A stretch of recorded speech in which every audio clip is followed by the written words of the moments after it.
desert and the great American Southwest. I bid you good evening, good morning, good afternoon, wherever you may be in the world's prolific time zones, each and every one covered like a blanket by this program. I'm Art Bell. My honor and privilege to be escorting you through the weekend. The first story I think is a very interesting story, and I hope you'll comment on it. Studies say death penalty deters crime. Well, I imagine it does. Anti-death penalty forces have gained momentum in the past few years with a moratorium in Illinois, court disputes over lethal injection in more than a half dozen states, and progress toward outright abolishment in New Jersey. The steady drumbeat of DNA exonerations pointing out flaws in the justice system has weighed against capital punishment. The moral opposition is loud, too, echoed in Europe and the rest of the industrialized world, where all but a few countries banned executions years ago. Now, I have always been a staunch advocate of the death penalty. An eye for an eye, and all of that, right? You take a life, you give a life. However, as they point out in this story, this constant drumbeat of exonerations, people sitting on death row who suddenly get exonerated because DNA proves they didn't do it. I'm beginning to change my opinion.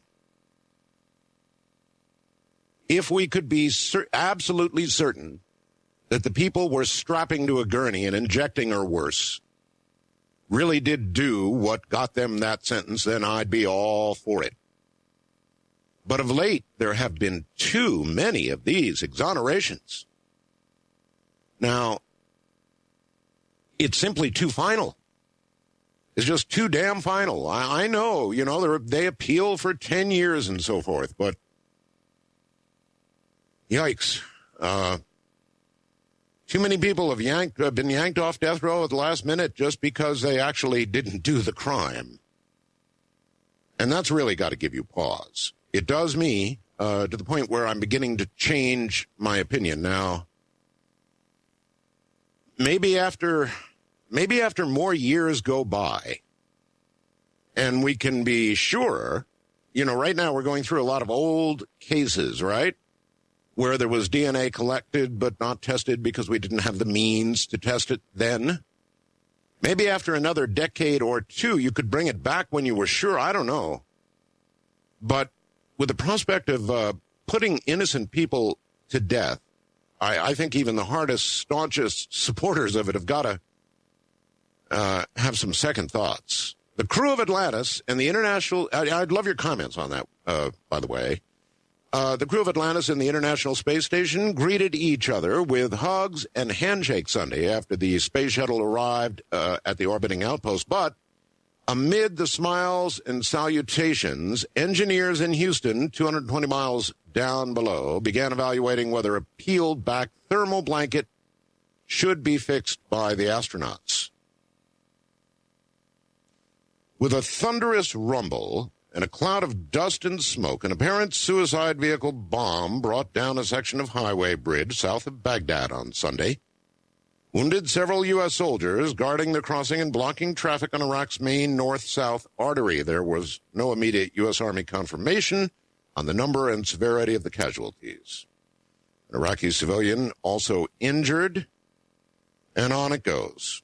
President Bush enthusiastically welcomed as the first U.S. president in this former communist nation, Albania, served notice Sunday that he's running out of patience with Russia's objections to independence for neighboring Kosovo.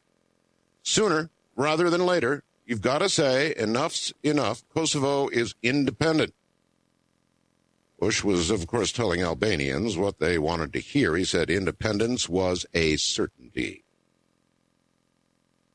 Twin infant boys were among 6 people found shot to death in a home after a domestic dispute erupted into a barrage of gunfire that some neighbors shrugged off as pre-4th of July firecrackers wasn't. 2-year-old girl was found in a nearby van seriously wounded with a gunshot in her chest. A jailed Chinese reporter accused of leaking state secrets, has joined a U.S. lawsuit claiming Yahoo Inc. helped the Chinese government convict dissidents. His mother said Sunday Shi Tiao, who was sentenced in 2005 to 10 years in prison, is seeking compensation from the Sunnyvale, California-based internet company, claiming Yahoo Hong Kong and Yahoo China provided information to the Chinese authorities that led to his arrest. I've got a story here on the Sopranos, but I'm not going to read it because I would assume many of you out there have recorded the Sopranos, don't know what the ending is, and I'll be damned if I'm going to tell you and ruin it for those of you that may have yet to be able to watch it. All right, I've got some additional news that I want to get in. A couple of things that I would like to sort of throw on the table here, and one is, I know it's going to be your urge to congratulate me on the birth of Asia Rain, but for the sake of repetitive stuff that people don't want to hear, please don't.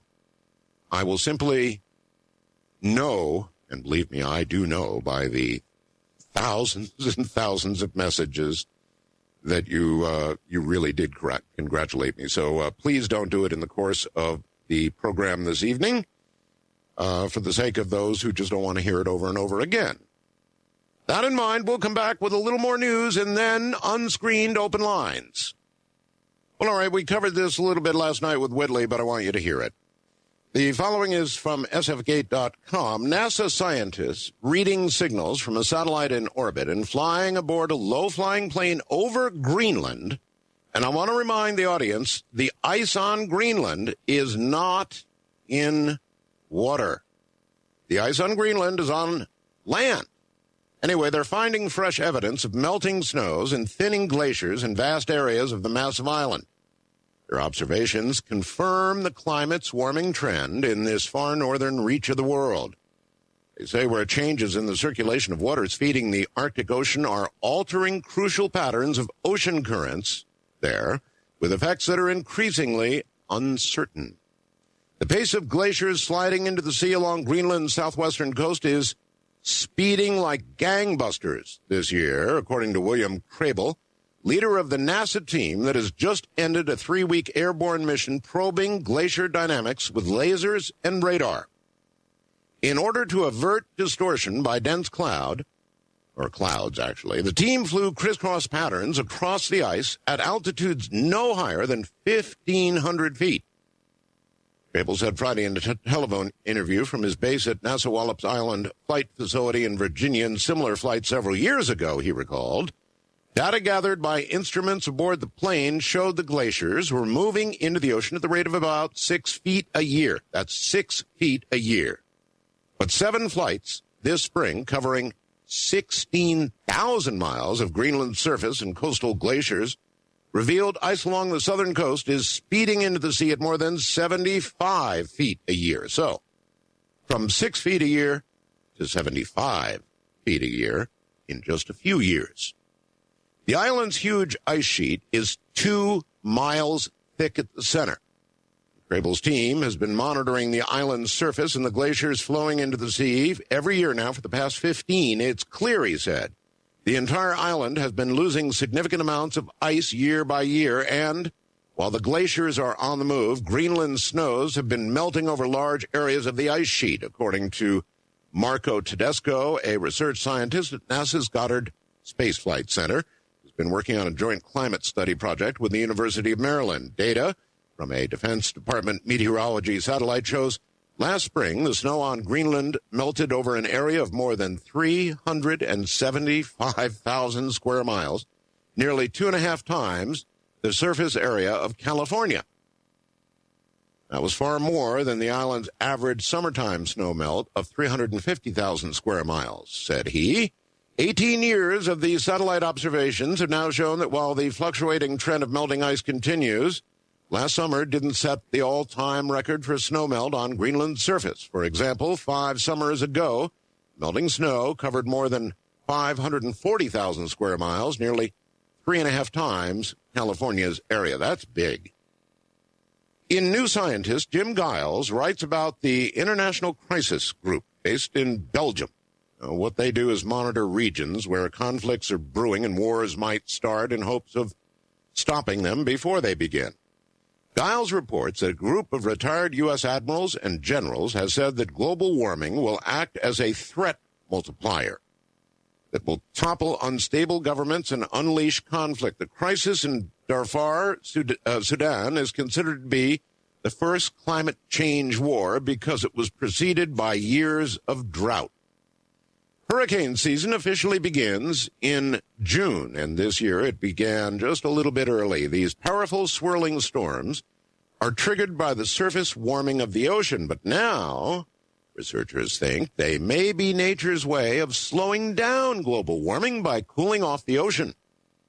Atmospheric scientists have found evidence that tropical cyclones and hurricanes play a very important role in the ocean circulation patterns that transport heat and maintain the climate of North America and Europe. This is known as the Gulf Stream, which acts as an open conveyor belt. The upper part of the conveyor belt travels from the south to the north, passing through the Pacific Ocean and Indian Oceans and past warmer latitudes, warming the water brought to North America and Europe. Without it, Europe would freeze. Researcher Matthew Huber says it was thought that hurricanes occurred over too short a period of time, too small an area to affect the global system. Our research, though, provides evidence that hurricanes indeed play an important role and may be one of the missing pieces in the climate modeling puzzle. Warm water fuels hurricanes, which have been shown to leave cold water in their wake. His team discovered that hurricanes cool the tropics, forming in response to higher temperatures, acting as a thermostat for the area. This explains some of the mystery of the observed temperatures from the distant past during a greenhouse climate. The poles were much warmer than today, about 82 degrees Fahrenheit, but the tropics were not much warmer than they are right now. All right, privately employed super wardens, this is a Big Brother story. Super wardens are on patrol in Greater Manchester wearing head-mounted video cameras in England. Head-mounted video cameras. The 20 parking attendants who work for NCP services are going to be the first in the country to be issued the equipment. Their main role is to issue parking tickets, but under legislation brought in last year, they'll also have powers to give on-the-spot fines for, are you ready, antisocial behavior. The council there has asked the wardens to issue penalties for up to 80 pounds for offenses, which include littering, fly posting, allowing dogs to foul the pavement with you-know-what. NCP will use the film as evidence to back up their warden should any fine be challenged, and also in the event of any attack or abuse. In some cases, the footage could be handed to police and then used in court. Big Brother. U.S. researchers are currently developing a remote-controlled robot, and this robot is actually being designed to rescue injured or abducted soldiers without putting their comrades at risk. The prototype of the nearly 6-foot-tall battlefield extraction assist robot, that's what it's called, a battlefield extraction assist robot called Bear, can lift nearly 300 pounds with one arm. And its developer, Venka Technologies of College Park, Maryland, is focusing on improving its two-legged lower body. Tracks on its thighs and shins allow the robot to climb rough terrain or up and down stairs while crouching or kneeling. Wheels at its hips, knees, and feet allow it to switch to two wheels to travel over smooth surfaces while adopting a variety of positions. Can you imagine something like that coming at you? The robot's humanoid body and teddy bear-style head give it a friendly appearance. Quote, a really important thing when you're dealing with casualties is trying to maintain that human touch, said Gary Gilbert of the U.S. Army's Telemedicine and Advanced Technology Research Center, which provided the initial $1 million in developmental funding. Congress has since added $1.1 million. The robot, by the way, can also load trucks and carry equipment. I don't know why you'd want to give it a friendly face. If it's going to go in and rescue soldiers, you'd want it kind of mean, wouldn't you? Well, I always knew there was something about Canadians. Tasty Canadians. Some of them, when they bleed, don't bleed red blood. Doctors at Vancouver St. Paul's Hospital came across something highly illogical when they tried to put an arterial line into a patient about to undergo surgery. His blood was instead dark green. The green blood, reminiscent of the Vulcan blood found in Mr. Spock of Star Trek fame, came as a bit of a shock to Dr. Alan Flexman and her colleagues, who report on the unusual case this week in the issue of the well-respected Lancet. 42-year-old man was already a bit of a medical departure. He'd fallen asleep while kneeling and developed compartment syndrome in both legs, whatever that is. The potentially dangerous condition involves a buildup of pressure in deep muscle tissue, in this case, the legs. And unless the pressure is relieved, permanent nerve damage could have been sustained. As surgical staff prepared the man for the middle-of-the-night emergency operation, Flexman and a colleague attempted to insert a line into a wrist artery. Arterial lines are used to monitor blood pressure during an operation. Any blood that flows when the line is inserted into the artery should be vivid red.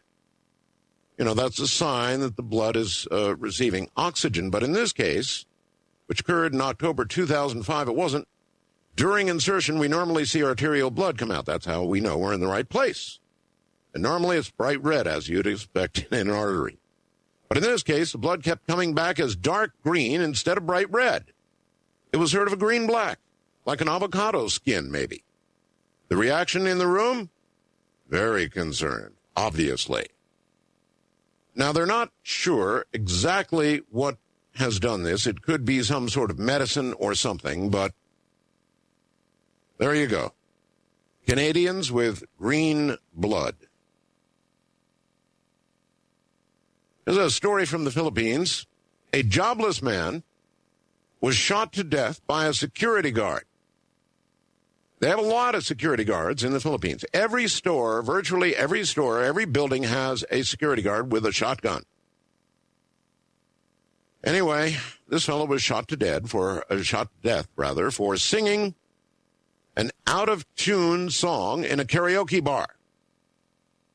Romy Belugia, 29, was halfway through a song, only halfway, Tuesday night in a bar just east of Manila, when 43-year-old security guard Roberto Ortega yelled that he was out of tune.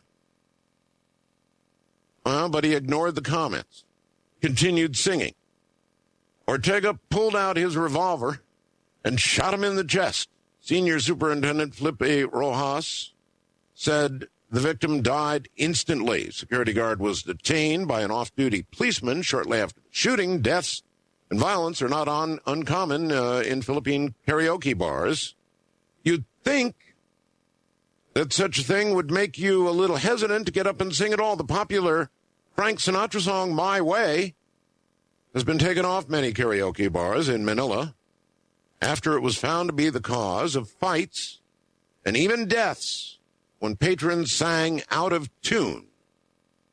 So I guess My Way is considered to be somewhat sacred in the Philippines. I don't know. I thought it was always sacred here.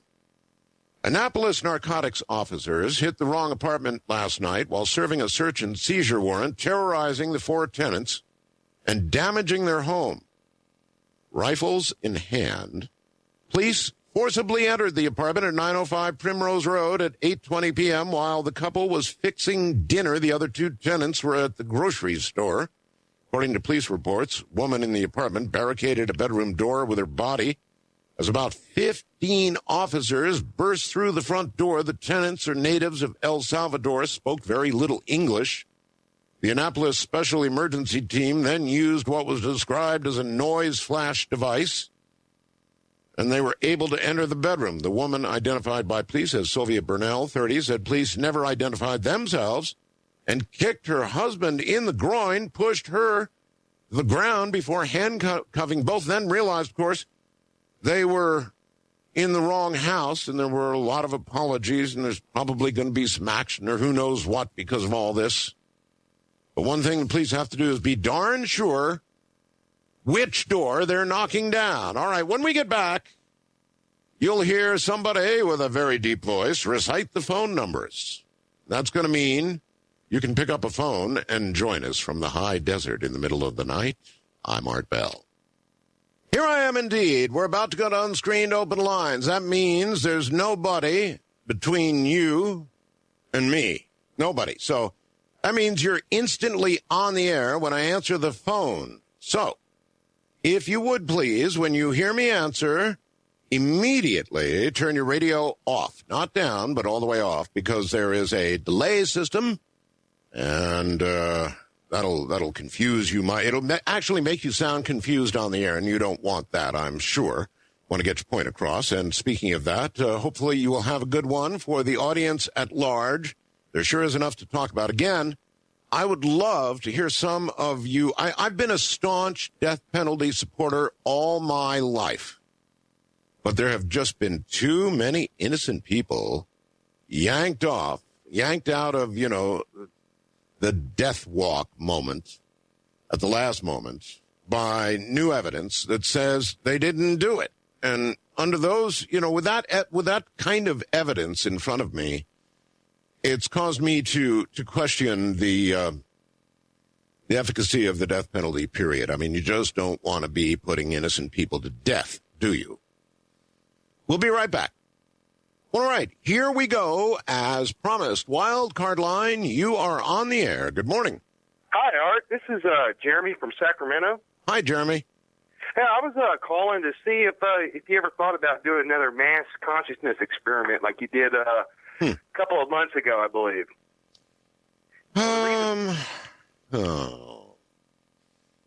You there, Art? Yeah, I'm here. I'm thinking. Not immediately, and I sort of talked myself into that one because I thought it would be all right. I'm a little hesitant, as I know you know, to do them because of unintended consequences. Yeah, but I believe the last time he did it, everybody had good replies about it. I know. Nothing seemed to happen that was in the negative. I know. I think it was a great deal, and I think if we keep doing it, most people will start going up. Well, that's one of the reasons I did it, because I didn't see a negative side to it. But even then, I was a little nervous about doing it. If I were to do one, what would you like to see? Kind of like everybody to have the intent to have UFOs just to come hover above the sky like they did last time. In other words, you want to repeat the last one? Yes, sir. I think it was excellent. When you guys did it the last time, I went outside, and sure enough, it happened. I know. So I believe it worked, sir. I know. All right, thank you. Well, yeah, I think it works, too. And that's exactly the reason why I'm so hesitant to do it, because I'm not sure. And even with that one, I mean, what if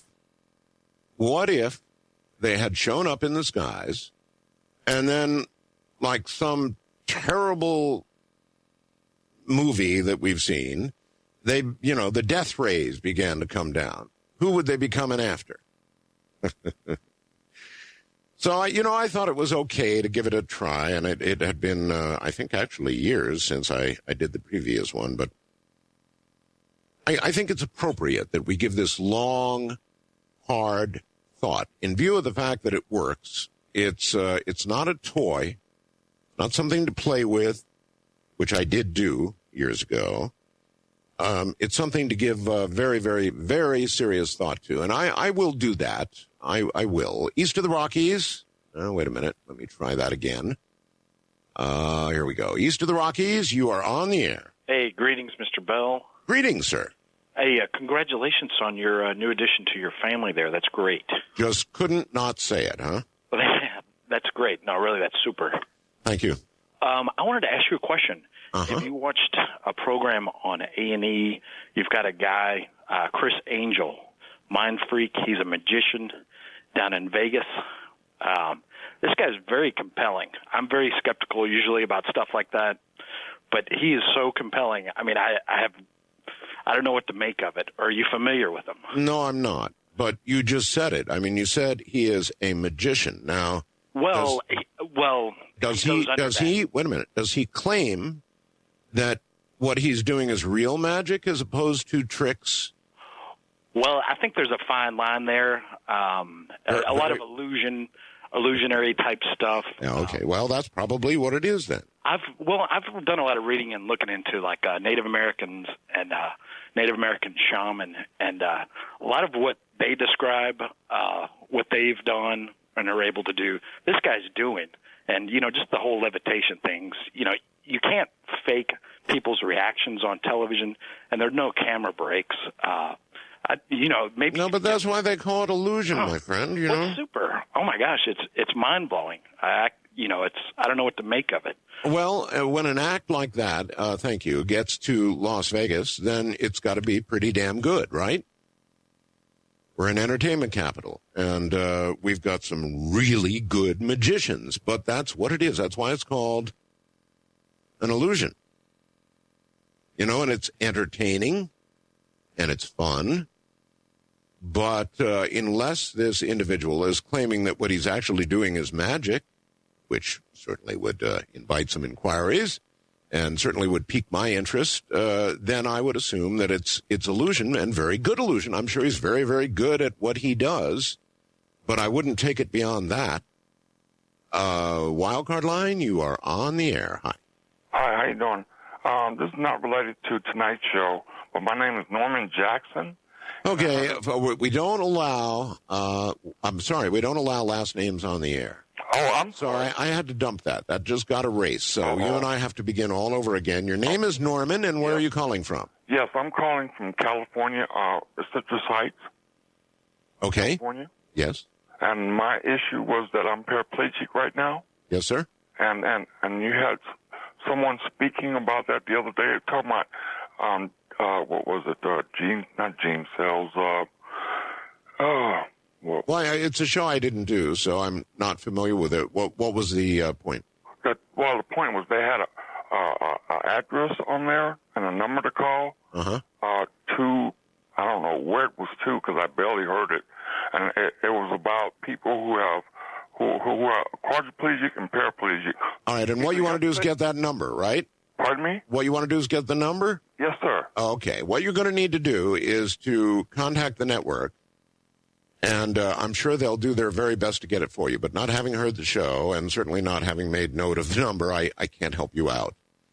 However, I would imagine they can. If that's something that appeared on very, very good chance, the network will have it. Or short of that, you might get somebody to look on the Internet for you, and a lot of that information is retained days and weeks after the program. First-time caller line, you're on the air. Good morning. Is that me? That is you. Okay, I'm sorry. I'm calling from, this is Bobby, calling from Northern California, north of Redding. Okay, Bobby. And calling about the drones that Whitley was speaking about. Yes.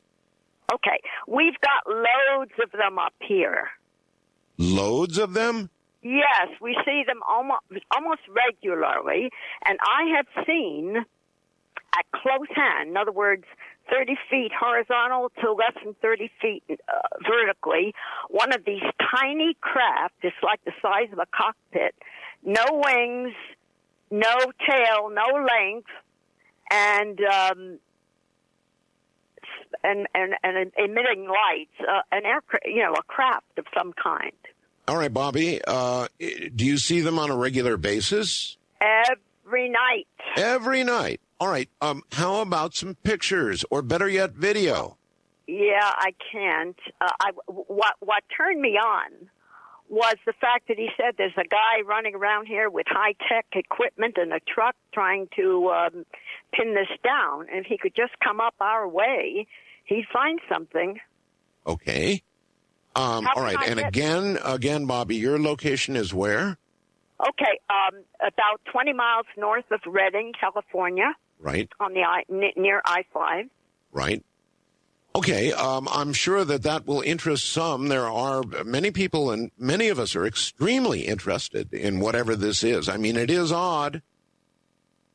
I say again, to me, I think it's terrestrial odd as opposed to extraterrestrial. However, the markings on it have not been deciphered, and they don't look very terrestrial. So we really need more information. We need one of these things shot down, I suppose, or taken down, or we need some good video of it.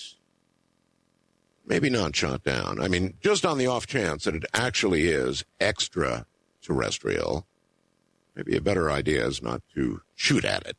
But certainly we need more information. So anybody out there who can glom onto anything for us on these drones, believe me, we're all interested. Boy, would I like that solved in my lifetime. Wildcard Line, you're on the air. Good morning. Good morning, Art. How are you doing? Very well. Wow, this is this is incredible. The luck I get to get through to you. Hey, Art, I want to ask you a few questions. One about Saturn and this mission, this Cassini mission. What do you think about this news coming from Enceladus, I believe is the name of the moon? How to pronounce it? And what information is that? That this moon is spewing oxygen into the open.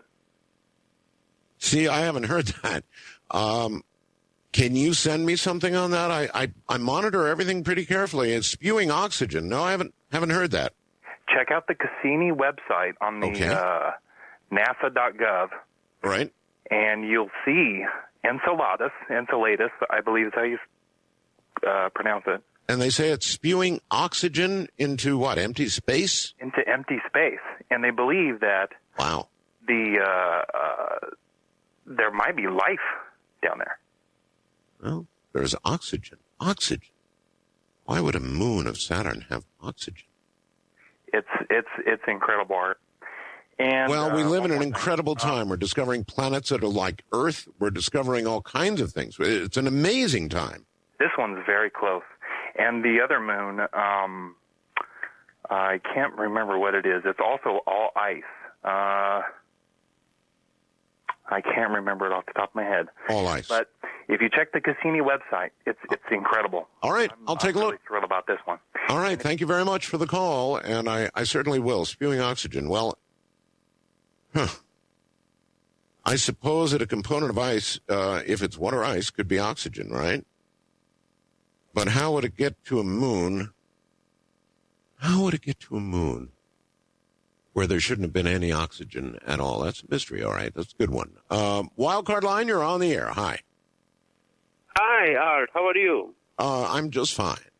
Hey, just wanted to, long-time listeners started hooked up on the radio, listening to you around 1997. Yes. And then you and George hooked up on me, keeping me awake almost until 11, maybe midnight, sometime later too. But you guys are doing amazing job. I have one thing to talk to you about. Yes. Now, at least 6 times, I had a prior feeling of earthquake prediction. Like I have friends, family, co-worker who I informed at least 24 hours prior to any major earthquake that happened, magnitude of 6 and more. Yes. And out of nowhere, I'm crossing the street, normal life, and I'm crossing the street or standing up, and I would start getting the feeling that there will be an earthquake within next 24 to 48 hours. And you have been accurate. When I say that it's going to be a big one. Uh-huh. Are you saying now that there is going to be one within 24 hours, a big one? Not now, but I just had it in the past. I just wanted to share that I do have this ability. Unfortunately, I never got any feeling when the big earthquake hit in India, in western part. It was, in fact, in my own city where I'm from. I never got feeling, but otherwise, The last one in Japan, whatever 7 point something. Before that, 6 point something. And whenever I worked in Toronto, in Canada, my brother-in-law, friends, wife, son, everybody is a witness that I told them that be watchful for next 48 hours for a big event of an earthquake. Okay. Well, I appreciate the call, and I don't doubt you for a second. These precognitive feelings that people have about certain things are real. You know, I say that having experienced one myself. They are real. People do have precognitive ability. Now,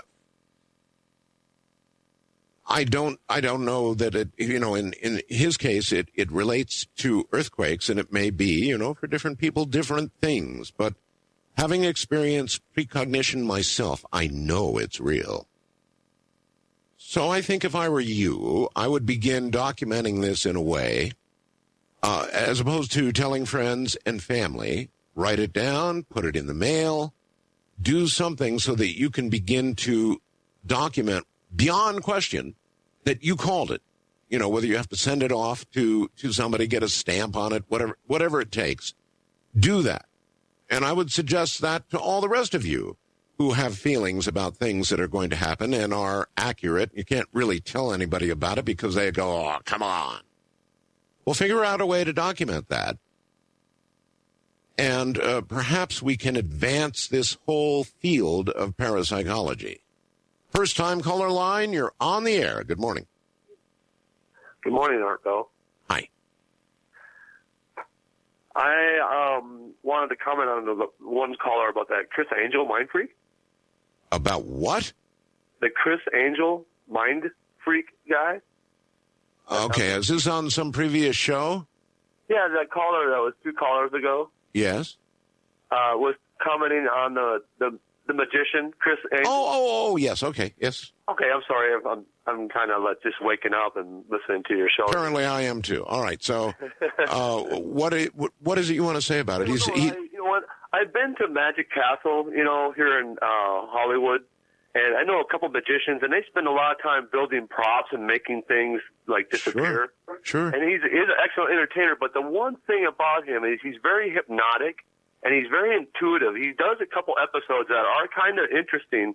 There's this one where he does a radio thing on a radio station, and he's recording it 2 days prior, and he picks the lotto numbers.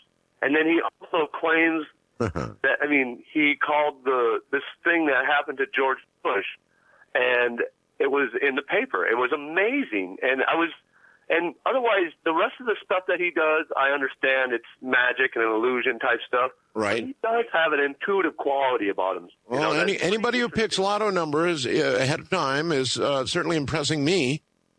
Yeah, and I can't remember what episode it was. It was his first season, like episode 4 or something, where he did this.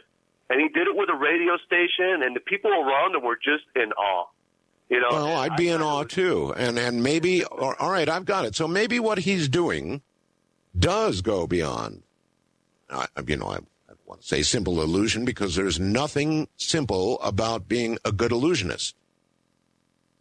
But yes, anybody who can pick lotto numbers ahead of time is going to impress me, and I'm sure a lot of you. West of the Rockies, you're on the air, not a lot of time. Yes. This is Bob from Arizona. Bob, turn your radio off and proceed. Okay, yes. I wanted to, the subject was spontaneous astral projection. Yes. Which I started having when I was about 10 years old, which I had never, I just thought it was a natural thing because, like, between the ages of 10 and 15, it would happen almost every night. In other words, suddenly you're somewhere else. I would be flying over my grammar school, and one time I was flying over my grammar school, looked on the roof, it had just rained, and there was a basketball that was half deflated up in one corner of the building. So the next day I went and asked the janitor of the school if, just for the heck of it, he'd go up there and look. He brought the basketball down. I almost passed out. So there I had absolute proof that I did have astral projection. All right, well, then you see, for you too, I'm sorry we're out of time, but for you too, find a way to document this if you really have that ability. It goes for all the rest of you. My goodness, folks, we can advance the cause of parapsychology a long way. I'm Art Bell. Little simple research, here it is on the Cassini side. Magnetosphere, recent discoveries, magnetospheric oxygen.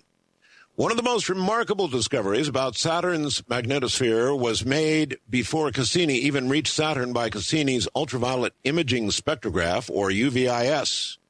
Capable of observing in the ultraviolet wavelength range, UVIS detected a massive buildup of neutral atomic oxygen while the spacecraft was en route to Saturn. A few months after the initial detection, UVIS data showed a large cloud of escaping oxygen atoms had dissipated just as rapidly as it had appeared. Scientists now suspect the sporadic plume at the south pole of the moon, Includius, is that it, is responsible. So there you are. All right, coming up in a moment, John Hogue writes on the subjects of the occult, parapsychology, mysticism, and prophecy. He is considered a world authority on Nostradamus and is the best-selling author of numerous books, including Nostradamus, The Complete Prophecies, and Nostradamus, The New Millennium, The Millennium Book of Prophecy, The Last Pope and Messiahs, The Visions and Prophecies for the Second Coming.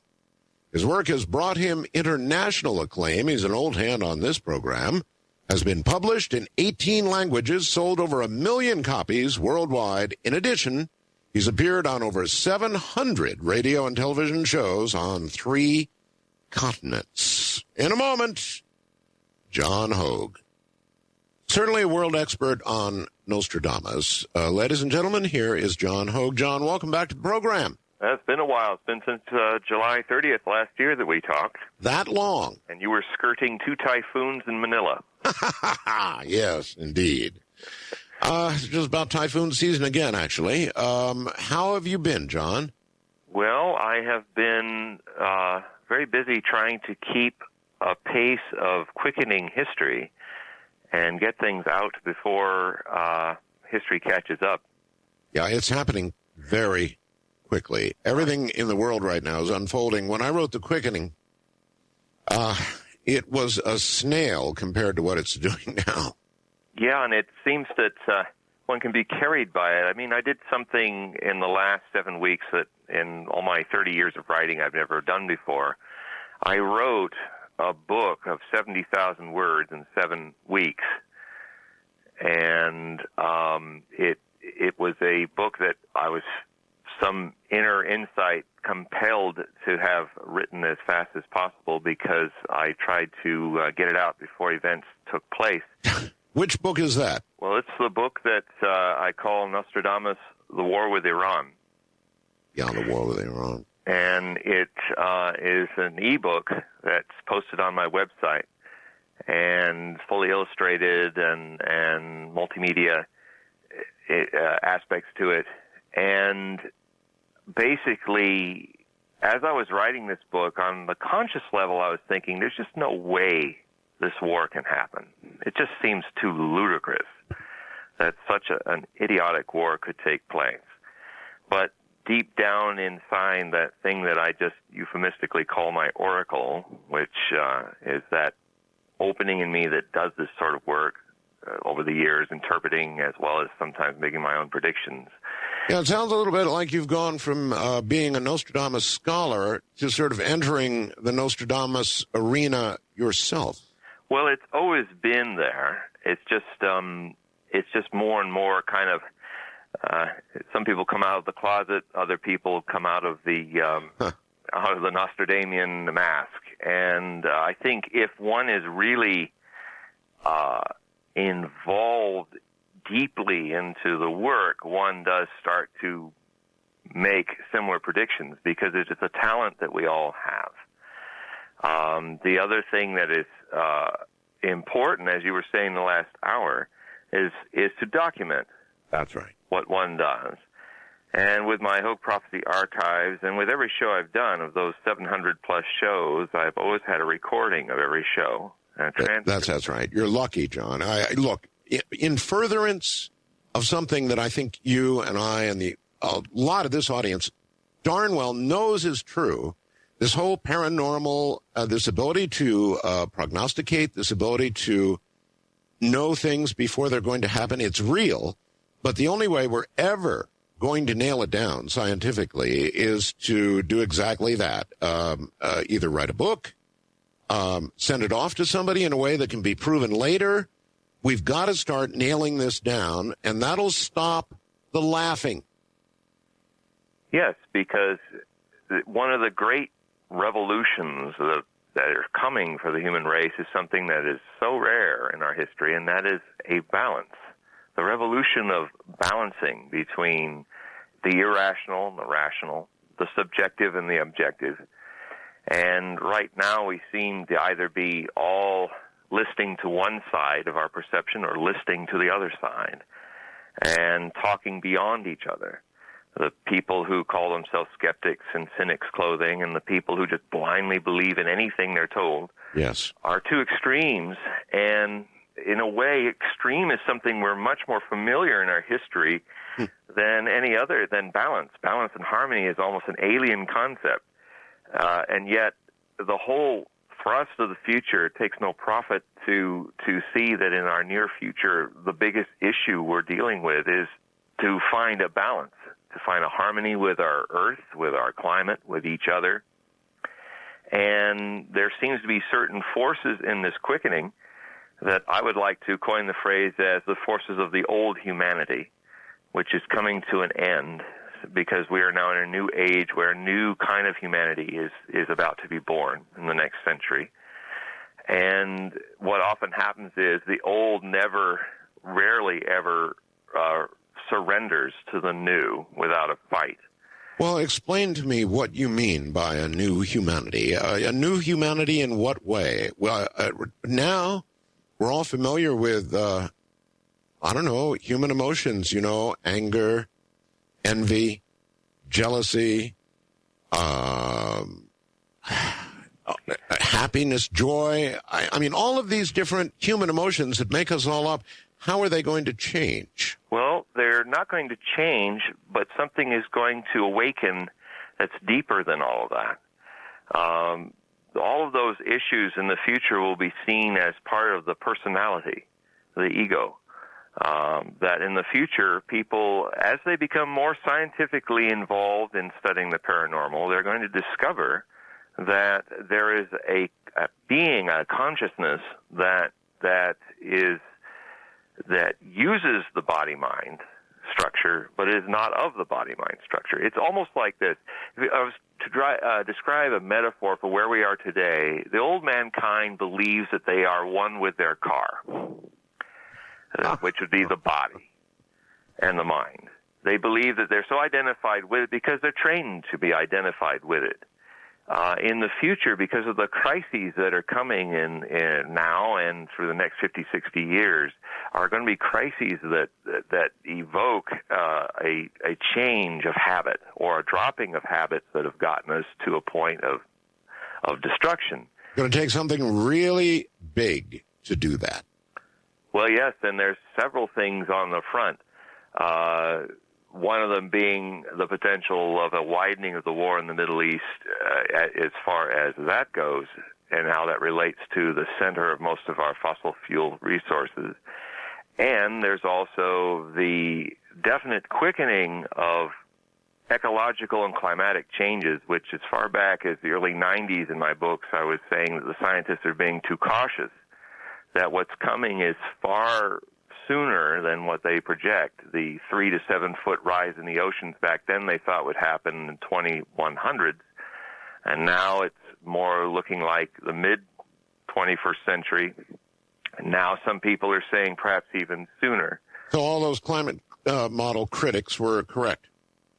Well, the climate model critics who, I wouldn't say they were correct, except that they were it's good that the scientists were cautious and not alarmist, but now what we're seeing is there's these big surprises that are coming into the sequence. I mean, intuitively, people who look into the future could see the thing coming, but could not objectively tie it in with objective reality. But now we're discovering, since the last 10 years, that the tundra, once it warms up, this huge carbon sink or storage area of some of the most large amounts of methane and CO2 gas, is now venting into the atmosphere and cascading a faster change of climate than anyone expected. And of course, fortunately with objective science, is that once new data comes in, they can then change their views. And unfortunately for us, we are not even within a 10-year decade grace period anymore. We're now looking at 8 years from now, some scientists are saying, before we see the triggering cascading points where oceans begin to rise, the climate goes out of control. I mean, one of the most important reports from last year was the great conveyor belt of the ocean currents had stopped for a while in December. It split and stopped, yes. Yeah, and this is significant, far more significant than Iraq or Anna Nicole Smith or anything else that seems to focus our attention, because it means the very world that we live in and on is becoming undermined, and we have no other place to go. And this is far more significant than any of the problems we have politically or socially. And for instance, just the simple reality that as many prophecies that I've studied, and I've talked with you since the 1994, we've been banding back and forth prophecies, many prophecies from all over the cultures and histories of mankind that collectively foresee a rise in the Earth's oceans. And, if you have a rise of even several feet, if you have a rise of 10 feet, that means all the ports are inundated. That means the ships cannot unload their cargoes. That means a complete disruption of the food flow of the world. All of that, yeah. Yeah, and just a few feet of ocean rise. And it's just, I think one of the biggest problems that humanity has is that there's nothing, I mean, I've even had this with certain occult groups and psychic organizations that sometimes contact me to bounce things off and about what their findings are from their sources. And one of the things that's come up often is that people are saying, we just don't understand this strange presence, this energy that's going across the world. It doesn't seem, we can't seem to read it right. And then they ask me about it, and I say, well, one of the things I see in this strange feeling, I mean, I'm sure a lot of you out there are feeling it, a certain kind of heaviness or fogginess or an intensity of numbness or foreboding that seems to be growing in the world. Yes. I'm sure even 5-6 years ago, you can remember how things used to work better, how just the basic functions of government used to work, how you notice how you try to call and do a basic transaction or things. There seems to be more screw-ups that happen. And things that seem rather odd are just kind of taken as a given when, 10 years ago, if you heard a president say certain things that this current president says, he would be taken in a straitjacket, or other leaders, or it's just a very strange time. All right, let's begin with Iran. You believe we're about to go to war with Iran, right? Yes, and to close that point is that what I was going to say to those people is that there's a mind plague taking place. And that is and Iran is part of that problem, because there's also a kind of madness that seems to be leading the three major protagonists in the Middle East towards a collision or a war. The leaderships of Israel, of Iran, and the United States. In this book, Nostradamus, The War with Iran, I try to look at what's underpinning this will to catharsis, and it seems that there's a lot of projections of apocalyptic tradition running in all three groups, and that is leading towards a kind of self-fulfilling prophecy. And I'm not sure the leaders are completely conscious of that. It's kind of an old habit that's reaching its culmination. And part of that problem is that we have a world that is in the psychosphere, the ecology of the psychic atmosphere, the etheric, probably has too many people on the planet thinking and living unconsciously. That's creating a cascading effect, which is perhaps part of what that strange presence is that we all seem to feel, or that how things are getting sillier and crazier and we don't really know why.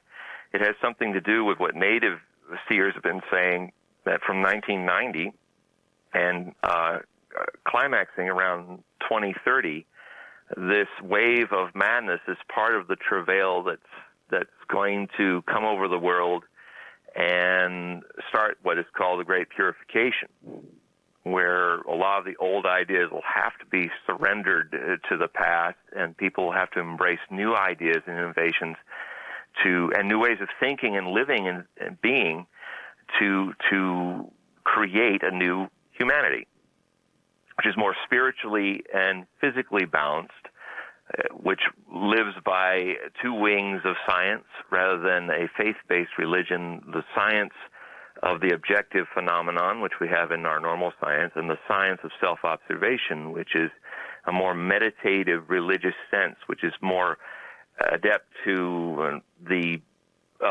age of Aquarius, which we're just entering, which is a more science-based rather than faith-based era.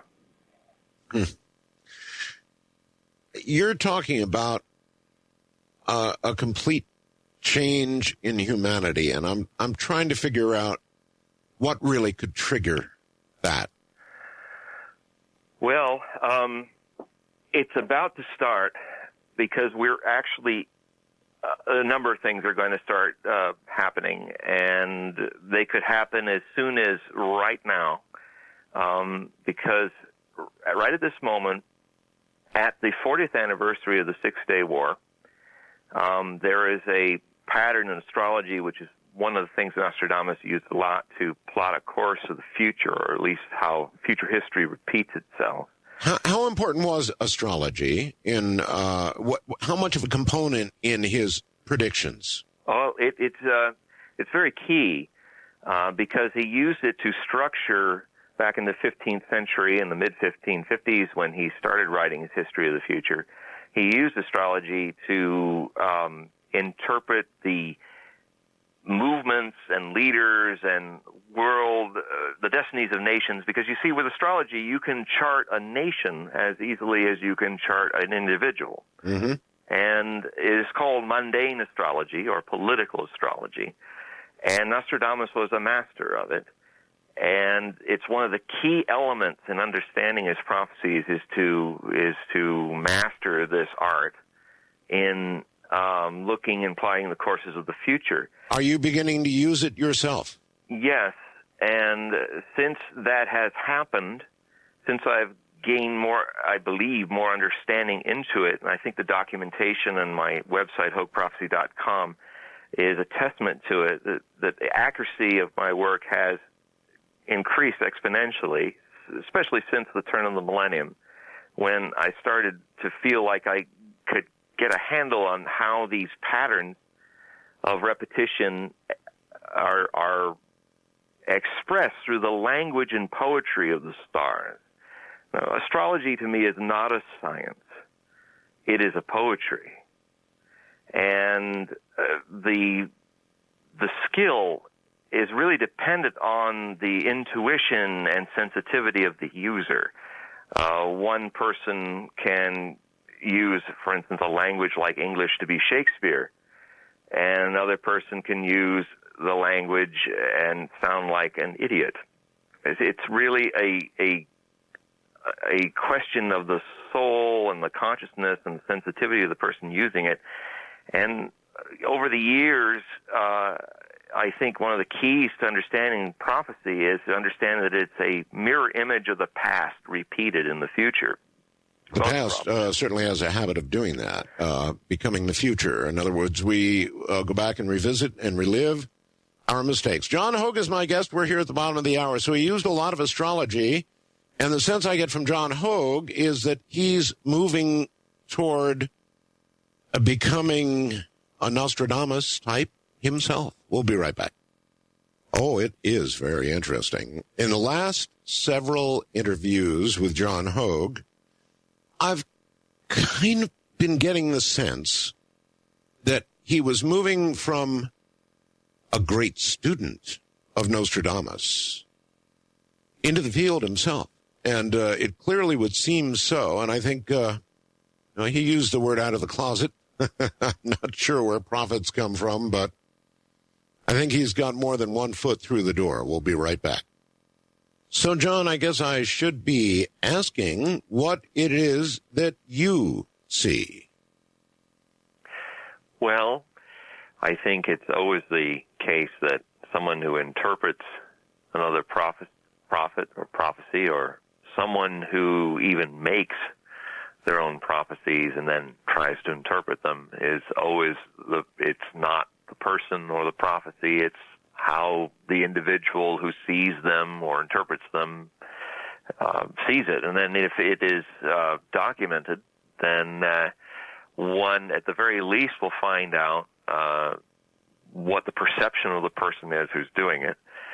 And if there seems to be a timeline or a sense of certain motions in the future that the interpreter is successful with, then one runs with that. And well, John, you live in a different day and age than Nostradamus did. You don't have to couch it in quatrains or anything else. You can just come right out and tell us what it is you see. And you're on a international radio program right now, so it's going to be very well documented. Yes, well, there is after my preamble, this is what I will say. We will have a war with Iran anytime between now through the summer, and it will most likely happen sooner than later, although certain things could delay it. The decisions are already being made, and the key to war or peace is in the hands of Israel. Israel? Yes.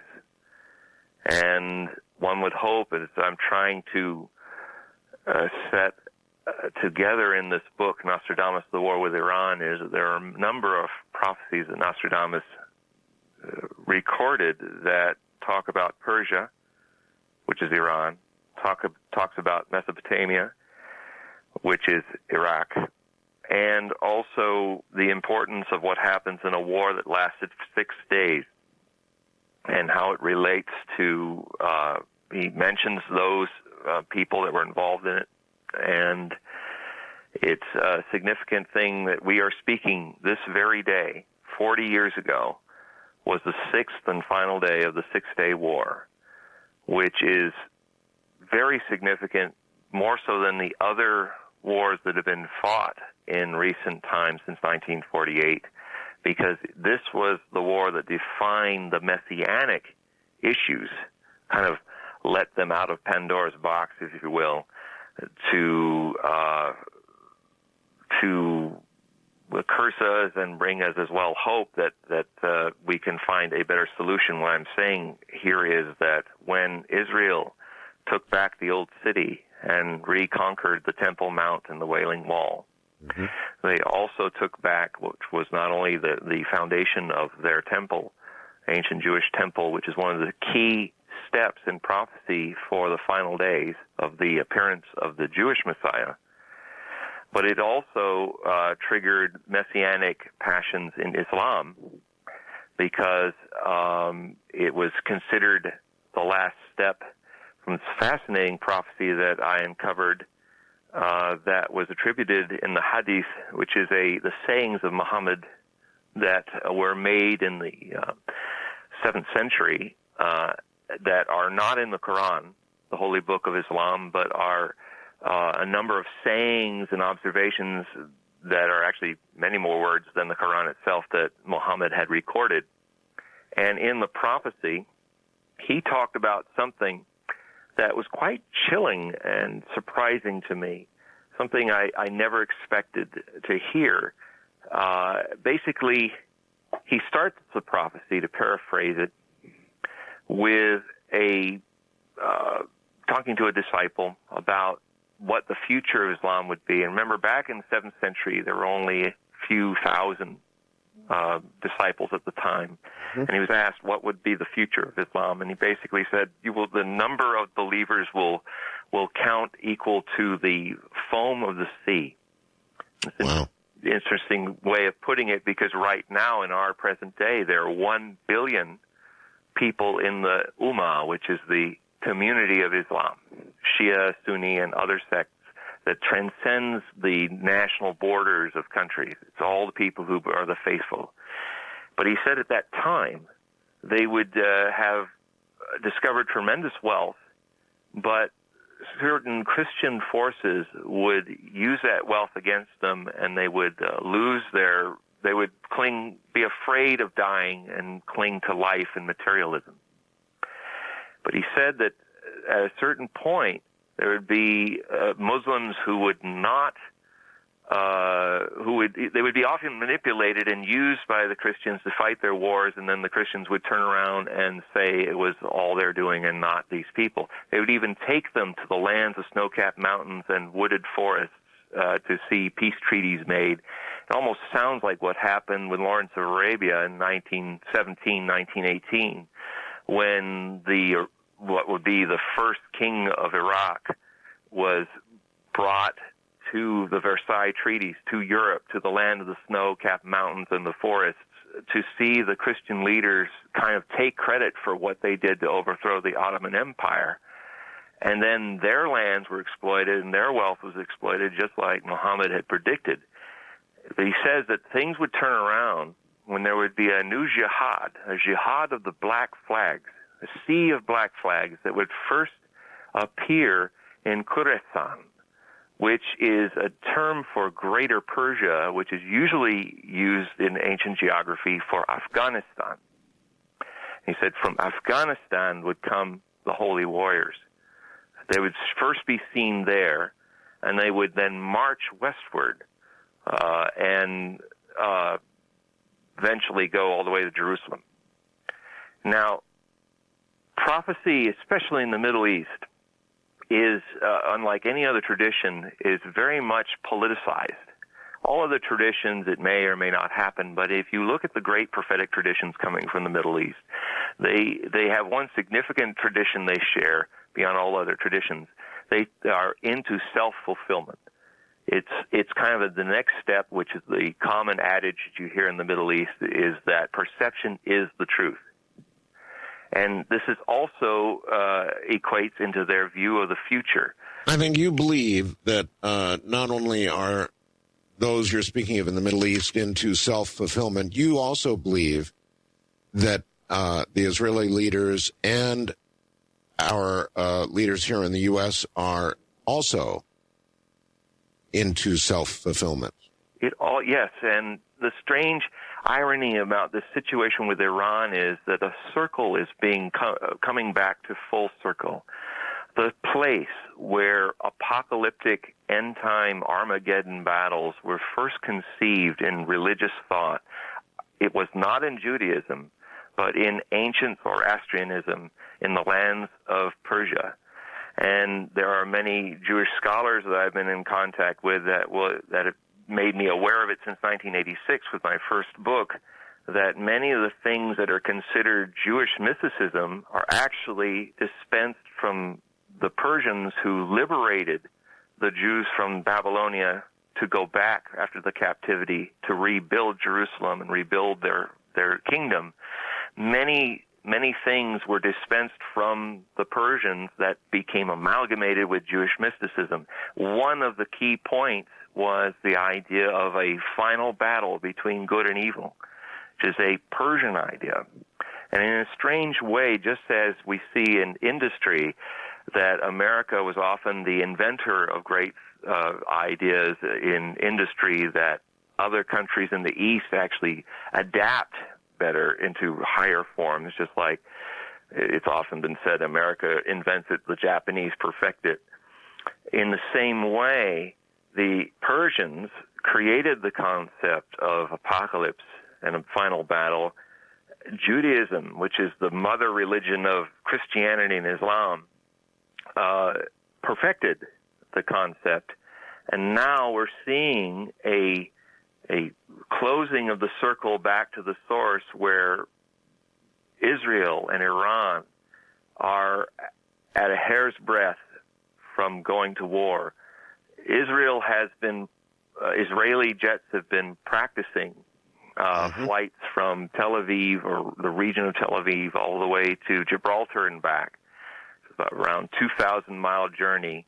And they've been training their pilots for a long-distance attack, that's the same distance it would take to go through the Gulf of Aqaba, down the Red Sea, make a circuit towards the east around the Arabian Peninsula, in through the Strait of Hormuz to bomb Iraq, Natanz, and Isfahan, the three major centers of the Iranian nuclear program.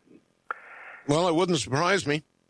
And it's another fascinating thing about this for me is that we have in predictive astrology a Saturn return taking place. Now, to make that in layman's terms, it's like Saturn is the ruler of reality and karma. It's like action, reaction. Israel was born and forged in war. It was in the exact same aspects that we are having now with Saturn and Leo have returned again to the natal position as we speak. And with Mars, the planet that is the god of war in the astrological language, is now trined that Saturn conjunction, or that Saturn transit. And what that means in layman's terms is, if you look at that through history and the map of time, these aspects almost like clockwork are there when major wars happen. All right, so John, you see this unfolding beginning with an attack by Israel on the nuclear facilities of Iran. Is that correct? Yes. It used to be, the plan has been, and there's this prophecy in Nostradamus about a great and terrible war. A horrible war would be planned by the West. And there's certainly a number of things, and I go in detail about this in the book, Nostradamus, The War with Iran, that if you take a timeline of all the things that have been uncovered with the Bush administration and Ariel Sharon's administration, Israel, and the plans that have been set forth to prepare their nations for a war with Iran, that, in fact, if you go all the way back to the first neoconservative manifestos of 1992, which were also edited by Paul Wolfowitz and Vice President Dick Cheney, they were already looking at the idea of a regime change in two acts, Iraq and Iran, acts 1 and 2. Okay, well, you know, I can kind of see that, John. What I don't see is how an Israeli attack on Iran, even with a wink and a nod or more from the U.S., would become transformed into Armageddon. With the current geopolitical situation in the world, how does that happen, John? Well, let's see. If there are several scenarios that are in the prophecies. One is Iran hits back with its supersonic missiles that would be fired in a very small region that no one has ever seen used before. In the case of, we have the U.S. Navy putting 2 major supercarrier units, fleets, into an area the size that's smaller than the Adriatic Sea. It is usually a deep-water Navy, has a 200-mile radius, so they can do over-the-horizon counterattacks with its counter-missile system. Sure. This is literally going to be thrusts coming up within 60 miles, 70 miles with Yakhons and other Russian missiles codenamed Sunburn and Mosquito that can ride the water at 9 feet at Mach 2. Okay. And the Iranians also have hundreds of Ecoset missiles, which I think Argentina during the Falklands War had, in 1982, had 5 in their entire arsenal, of which they sank 2 major units of the Royal Navy, and they were shot piecemeal. No one knows what will happen when hundreds of them are shot in a tight area of the Persian Gulf, Strait of Hormuz, where it is narrow enough in the Strait of Hormuz for artillery to actually take pot shots at U.S. naval units. Mm-hmm. Now, what we have here is a repetition of history that reminds me very much of 1914, August 1914. You have a kind of military thinking that is dominating the U.S. Navy that is Cold War in its nature. In theory, no one has ever seen anti-missile ship combat in real warfare conditions. There's never really been in history a Navy system that had to fight off swarms of missiles.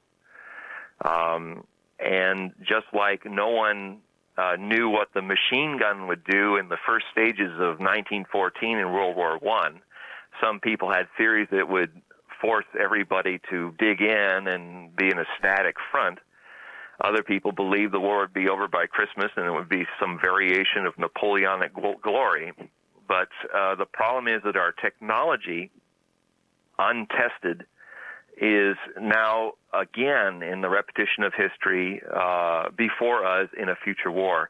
No one really knows what is going to remain theory and what's going to be remain reality. Now, if you have a situation where the U.S. Navy is suddenly overwhelmed by too many targets, and through the attrition of missile attacks, on top of that, supersonic missile attacks, from a fleet of Iranian submarines that the Kilo-class attack submarines that were built by the Russians, there's 3 of them at least. Yes. You could see U.S. carriers like fish in a barrel not being able to hit and take down every missile that comes. You also see a situation, another scenario is that Iran doesn't do anything if they're attacked, and they play the martyr. And this becomes the Pearl Harbor, the air attack on Iran becomes the Pearl Harbor for the Islamic world. And then 1 out of 6 people on the planet are against the West. That actually creates the very thing that a lot of people are trying to avoid, a war. As you and I talked before, you once asked me, I think, in the last show we did last year, is this really a war of cultures and religions? Is this a religious world war? That's right. And I said back then, yes, that is the danger. That is what's lurking before us.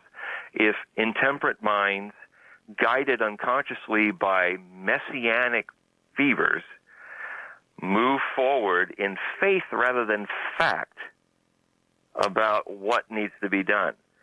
The thing that I find very disturbing is that for the first time in my life, the contacts that I have with the intelligence that's coming to Mossad seems to be, the Israeli intelligence seems to be propagating a war rather than reporting objectively.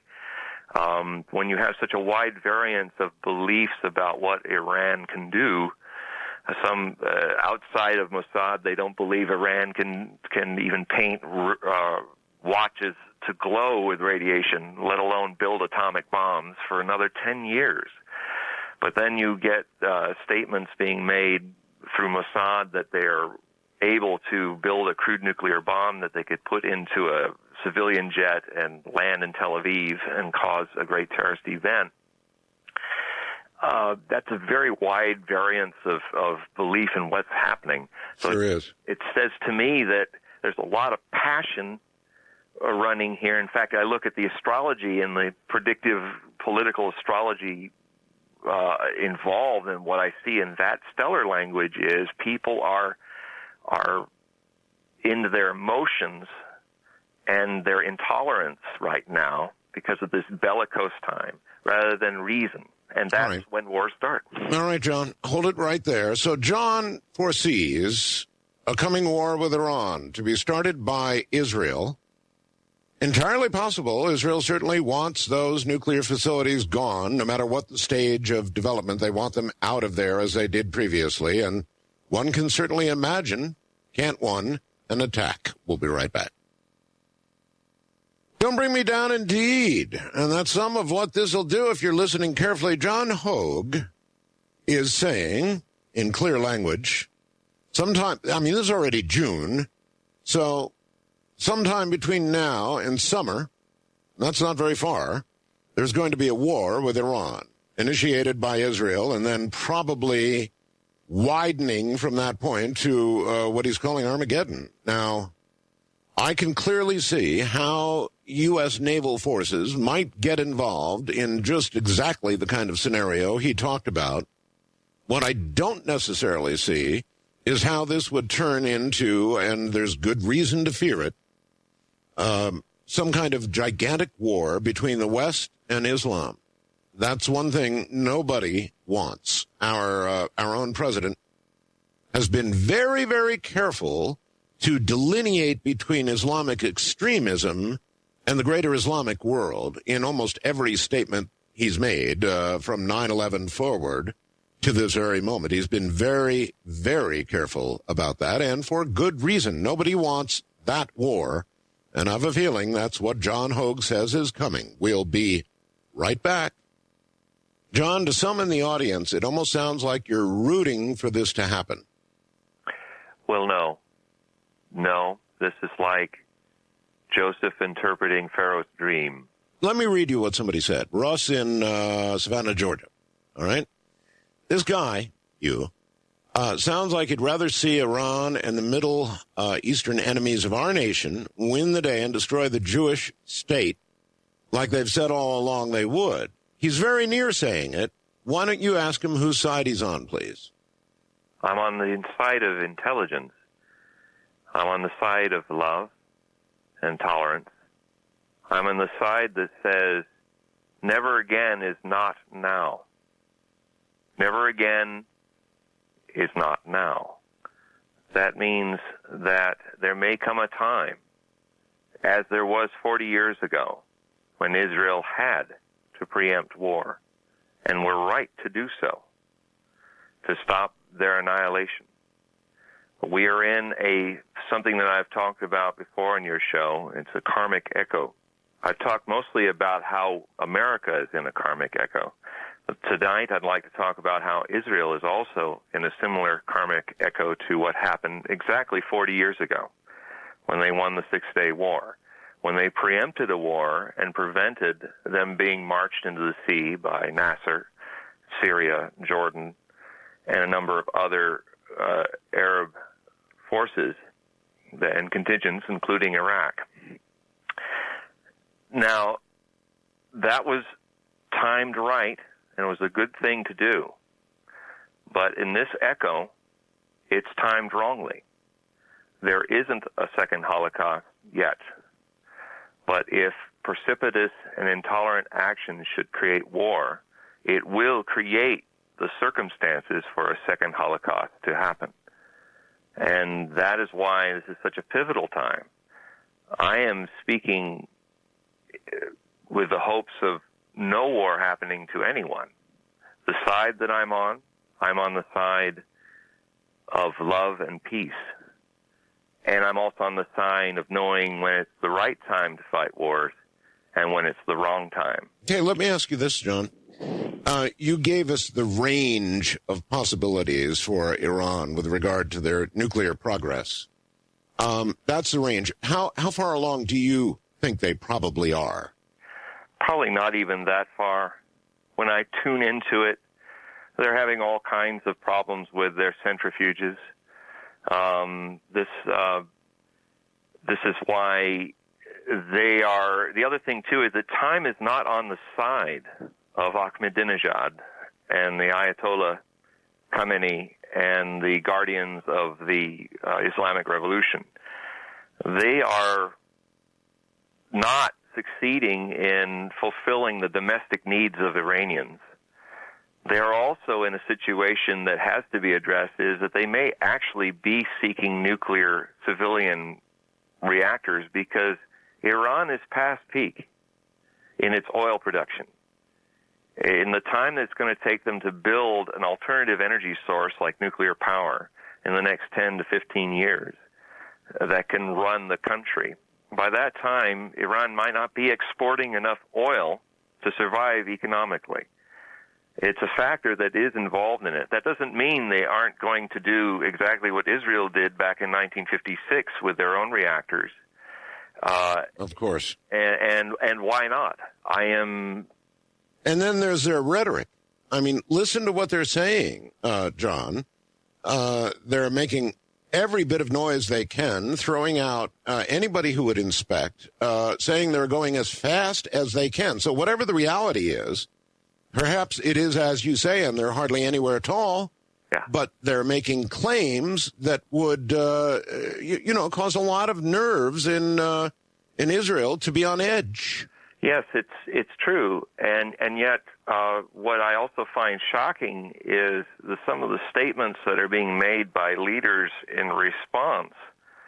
It was a recent BBC documentary where you can watch verbatim the Prime Minister of Israel and the potential future Prime Minister of Israel, Netanyahu, basically saying rather irrational things that are equally as irrational as Ahmadinejad's wipe Israel off the face of the map, which is, sometimes people argue with me that that's not exactly what Ahmadinejad said. I want to make it clear that Ahmadinejad was not speaking from his own original thinking. He was quoting Ayatollah Khomeini, the founder of the Islamic Revolution, the first supreme leader.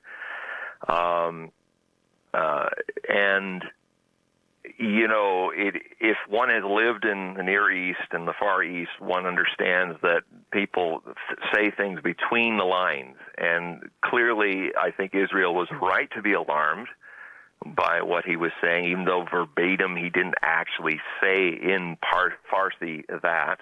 It's the implication. And the fact that he was quoting Khomeini, who constantly thought Israel should be wiped off the map. It's definitely a difficult thing. But what happened several years before Ahmadinejad said that was Benjamin Netanyahu made it very clear that if he was ever reelected as Prime Minister of Israel, the first thing he'd do would be to strike Iran with. Mm-hmm. So what I'm saying is that there is irrational statements being made by both sides. We tend to ignore the fact that Israeli leadership is also saying things, and we also seem to ignore the fact that the biggest open secret in the Middle East is that Israel has upwards to 200 to 500 nuclear bombs. They certainly do. Neutron bombs, including suitcase bombs and thermonuclear bombs. Sure they do. And I am not in support of nuclear weapons being there, but you have in any country in that region, because it's just creating a power imbalance and a fear factor. In a way, Israel is making the same mistake we made in the beginning of the Cold War. When there was no arms race, we made several hundred nuclear weapons before Russia could even build one, and created the circumstance where someone has to catch up. We could have very easily said we've only have one or two, and if we find out somebody else makes one or two, we'll make one or two more, because we don't want to create a runaway arms race. But what we did in our own fears and needs to be protected was probably create a problem rather than avoid a problem. We created an arms race. Israel is doing the same thing since 1956. One of the reasons why, when you have the only weapons of mass destruction like nuclear weapons in a region, you tend to do more aggressive things because you can get away with it. For instance, I don't think Israel would have struck Iraq's nuclear installation of Osirak if they knew that Saddam Hussein would not counterattack, because Saddam Hussein knew they probably had a few atomic weapons already. The other thing that's very dangerous about this brinksmanship is that people are believing that in Israeli sources that Iran will never strike back with its regional ballistic missiles, even if they're tipped with chemical weapons, because of the fear that Israel will then counterattack. And here's your Armageddon situation. It's almost a certainty. With atomic weapons. Almost a certainty. So, but underneath all of that, when I try to explain, I do a lot of background explanation to these. Like in a radio show, I'm giving you kind of the point of the spear, which is the way it has to be in this idiom. But in the book, I spend 70,000 words of history and tying in prophecy to see how we kind of potentially can get to this future and how we can undermine it from happening. I'm definitely feeling like this book is my version, if you will, of trying to rightly interpret Pharaoh's dream to prevent a problem. I mean, it's a little bit like Joseph was asked to interpret the Pharaoh's dreams about a coming apocalyptic time. He interpreted that there was some droughts coming, that the grain should be. He basically gave him a preventative solution. And the first thing that I think incumbent upon people who are involved in prophecy is to risk the calumny that they get from putting these things out. And okay, let's talk about. Here it's on the table. Let's change it. Okay, let's talk about your prophecy with regard to Iran. How it's very short term. You're talking about this summer, very soon. Well, let's clarify something on that. It could happen as soon as this summer, but it could also be delayed into 2008. That's still short term. It's still short term because then the next time that it comes again, these same aspects, these same rare astrological aspects that Nostradamus uses in his talk about these things, right? They don't come again till 2015, 2016. Mm. So how sure, John, is this prophecy? It's an understandable question, but perhaps not the right question. The question is how willfully are we to self-fulfill this potential prophecy by not being aware of things we're doing to step into this abyss? And what is incumbent upon people who see the future to make us aware of how we're stepping into a place we don't need to go? But I'm asking how sure prophecy is in general. I mean, even if you want to move away from this Iran question, how sure is prophecy? Well, first off, prophecy is not written in stone. Okay. But people are very stony in the way they repeat things, and it appears often that prophecy is written in stone because people, we are essentially, it's a subject of conditioning. People are born into certain societies to accept certain ideas of religion, social, moral concepts. And interspersed with that conditioning regimen of identifying with the society, your name, your background, your God, and the way you look at it, are a number of habits that are got more noble names like traditions that are kind of pre-programming people en masse to do things that precipitate predictable events. Okay, John, do you believe that Iran is currently, that the leadership of Iran is willing to make that nation a martyr to tip off a wider war between Islam and the West? Yes, and I'll explain why now. It is Ahmadinejad and the Ayatollahs who are running that country believe that the 12th Imam is returning. This is a messianic figure that they see the world around them right now as one of the reasons why they're being so arrogant and contentious is that what's motivating a lot of that, which the mainstream press is not getting into, unfortunately, is a messianic fever that's starting to whip up with the leadership of Iran. And it's also involved very much in the leadership of Arab Shias in Iraq. You know, Muqtada al-Sadr's Mahdi army, very few mainstream press will tell you why he calls this army militia that consists of up to 160,000 potential militiamen trained and armed by Iran. They're called that because the Mahdi, which is the 12th Imam, is supposed to be a figure that disappeared. He didn't die. And he disappeared around where they currently built the Samarra Golden Mosque. So when it was blown up, that was a statement. That's what triggered the Civil War, because the idea is that this army, and if people would actually listen to what Muqtada al-Sadr is saying in the mosques, he's often coming back to the point of, I'm here building this army because the 12th Imam is going to reappear and lead this army to Jerusalem. And that even Ahmadinejad, the more dangerous statement that Ahmadinejad has said beyond what he said against Israel, is that, he believed that he was bathed in a white light when he was talking in the United Nations, and that some kind of holy force was over him when he made his statements. He has made statements that he believes the imminent return of the Mahdi is coming, and it's kind of like a second coming syndrome that you see in the other religions in the same region. You have also, I've been in contact with Kabbalist mystics in Jerusalem through contacts here in America, and since 10 years ago, I've been told that they believe that the window in time when the Israeli or the Jewish Messiah would appear was somewhere around 2006 to 2060. That was back in 1995, 1996 when I was first informed of this. So, it is a fact that mainstream news does not want to look at is that in 1997, the cornerstone to the new temple was set on the Temple Mount.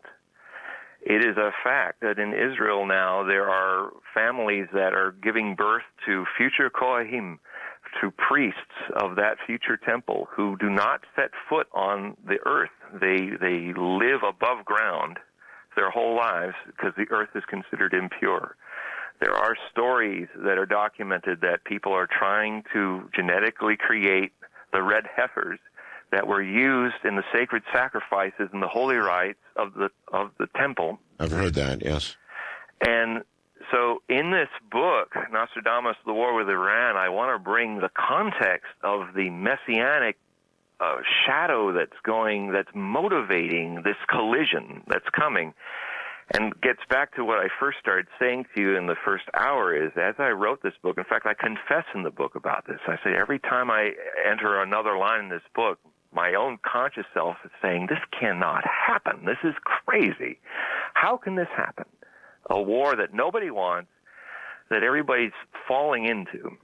Are you sure, John, that even if Iran martyred itself, the Islamic world would be set off by it?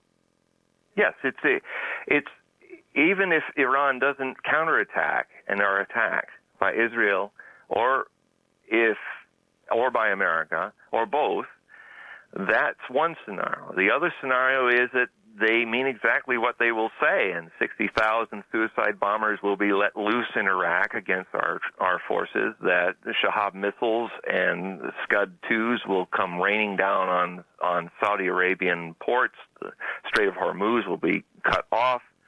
The U.S.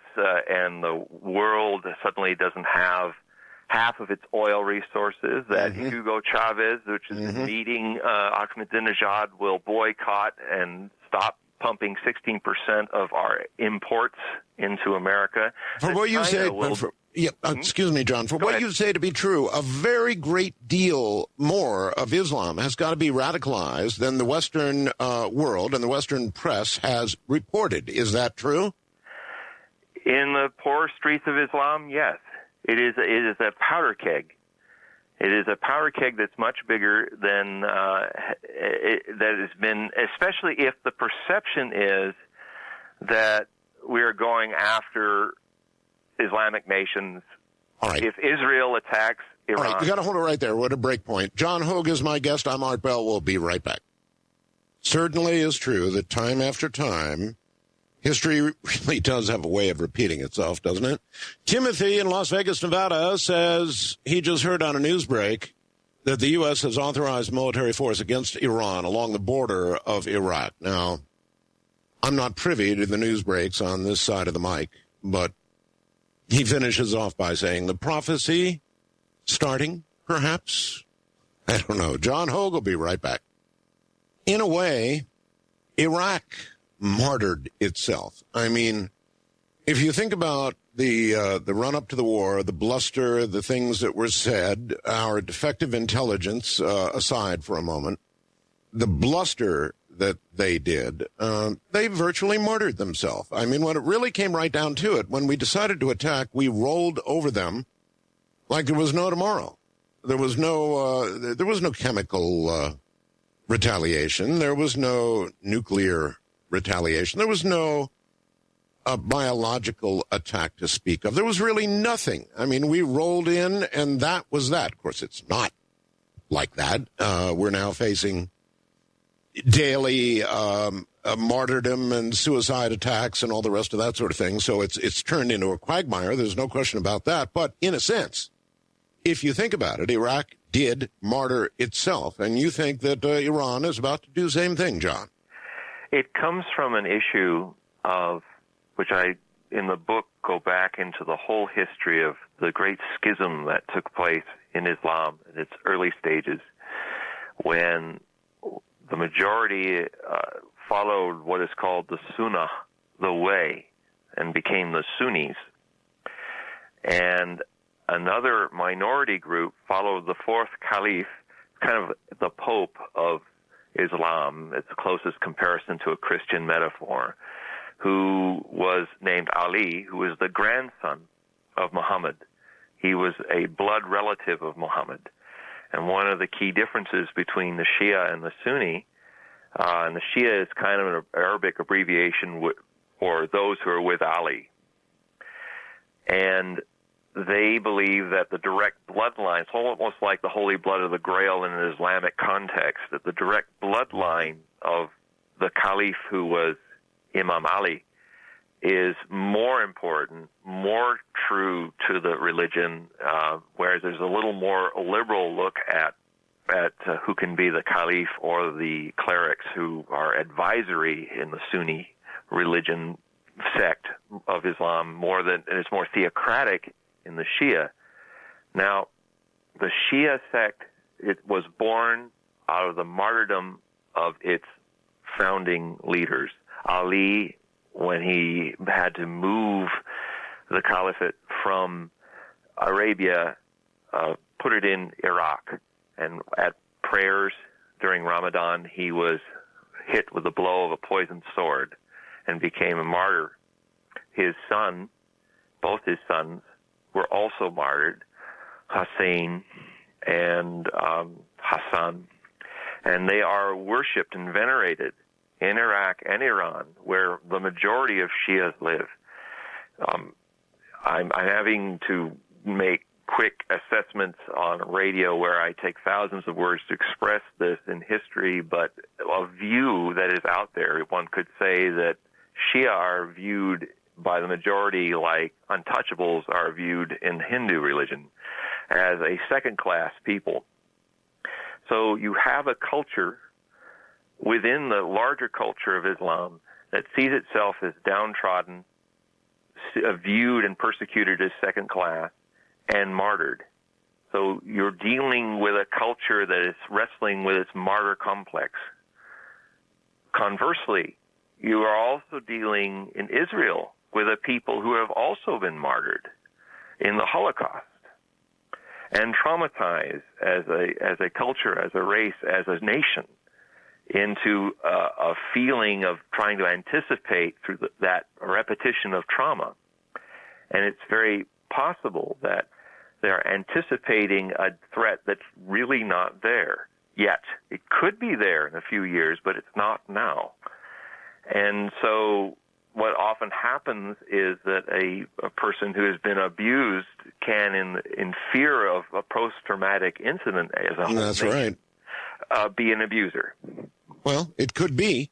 It could happen. And they preempted once, and I wouldn't be surprised to see them preempt again. And is that what Iran wants? They want to become a martyr nation? Now, think back to the Cold War, John. What, as imbalanced as it was, you described that, what stopped the world from being destroyed at the end of the Cold War? What stopped it from turning hot? The answer? Neither side was suicidal. Yeah, and right? It was not faith-based. It was politically and economically based. There was a lot. It was, it wasn't like a religion. It didn't have a religious quality in it. It ended up being a showdown between ideologies and economies. But this is about God told me to do this. Communism tried to be a replacement for religion. It did, but if it truly could have been, it'd still be there, flourishing. But then you have somebody who's the most powerful man in the world saying to Hafez, reported in Israeli newspapers, talking to Mahmoud Abbas, who later became the president of the Palestinian Authority, basically saying, God told me to strike Iran, and I struck it. Yeah, this is our president saying that God told him to do these things. God told him to strike Iraq. One wonders then, it beyond one's political persuasion, one has to wonder, and when you look at the dearth of information that shows a very comprehensive long-term preparation for a war also with Iran, that obviously God's telling him to hit Iran too, as much as God's telling Ahmadinejad that the 12th Imam is coming, as God is telling the Prime Minister of Israel that the Emmanuel the Messiah is coming. Mm-hmm. And in these three messianic equations is this headlong disaster that hopefully, talking about this on an international show, starting a debate, I know a lot of people are listening that are involved in this process who are listening to this show tonight. Maybe something can be done to stop this. I'm listening with great interest. Are you saying that the U.S. president, our president, George Bush, said that God told him to strike Iraq? Yep. Witnesses there. I didn't hear that. When was that said? He said that a month. It was the June, I believe, of 2003. A month after mission accomplished, he went to Sharm el Sheikh to try to sort out the roadmap to peace between Ariel Sharon and Mahmoud Abbas, who was the head of the Palestinian Authority. I think he was the prime minister then. And there was this is a resort in the Sinai coast and the Gulf of Aqaba where they were trying to sort out their problems. And the story goes that Abbas had come to him saying that I was able to get the other factions to talk with Fatah, his group. That means Islamic Jihad and Hamas were open now to talking about uniting together to discuss peace. And the witnesses said that George Bush exploded, saying, "We don't want to talk to terrorists. We're not going to talk to them." And Abbas, I can see him saying that. Yeah. And Abbas, taken aback, recovered and said, "But these are our brothers. They are our people. We have to talk to them. We can't just cut them out of the negotiation. For better or worse, they're part of this problem and the solution." I see that, yeah.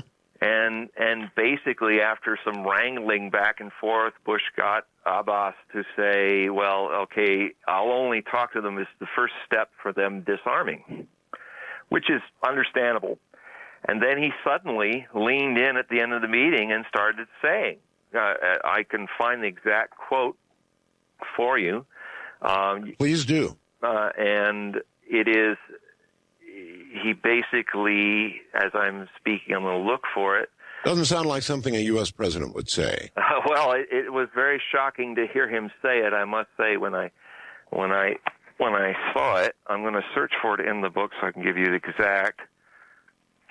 Yeah, please do. And who reported it? Where can I look this up? Hafez, the Israeli newspaper. And I'm looking for it now. Okay.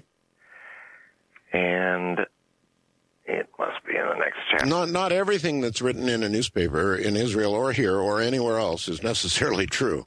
That's true, but you have a leader of the Palestinian people. You had witnesses, And it wasn't just him and the other man in a closed room. It was stated in public, and he said these things. I'm still looking for it, so we just keep talking about some other things while I'm looking for it. Well, I mean, that would indicate a mindset at the top of the U.S. government that is pretty unbelievable. Yeah, it's pretty shocking. I was basically said. I'll tell you what, just look. Don't look for it now. Look for it at the top of the hour. Yeah, I will have it by the top of the hour, and I'll speak it verbatim and the sources that you can all check.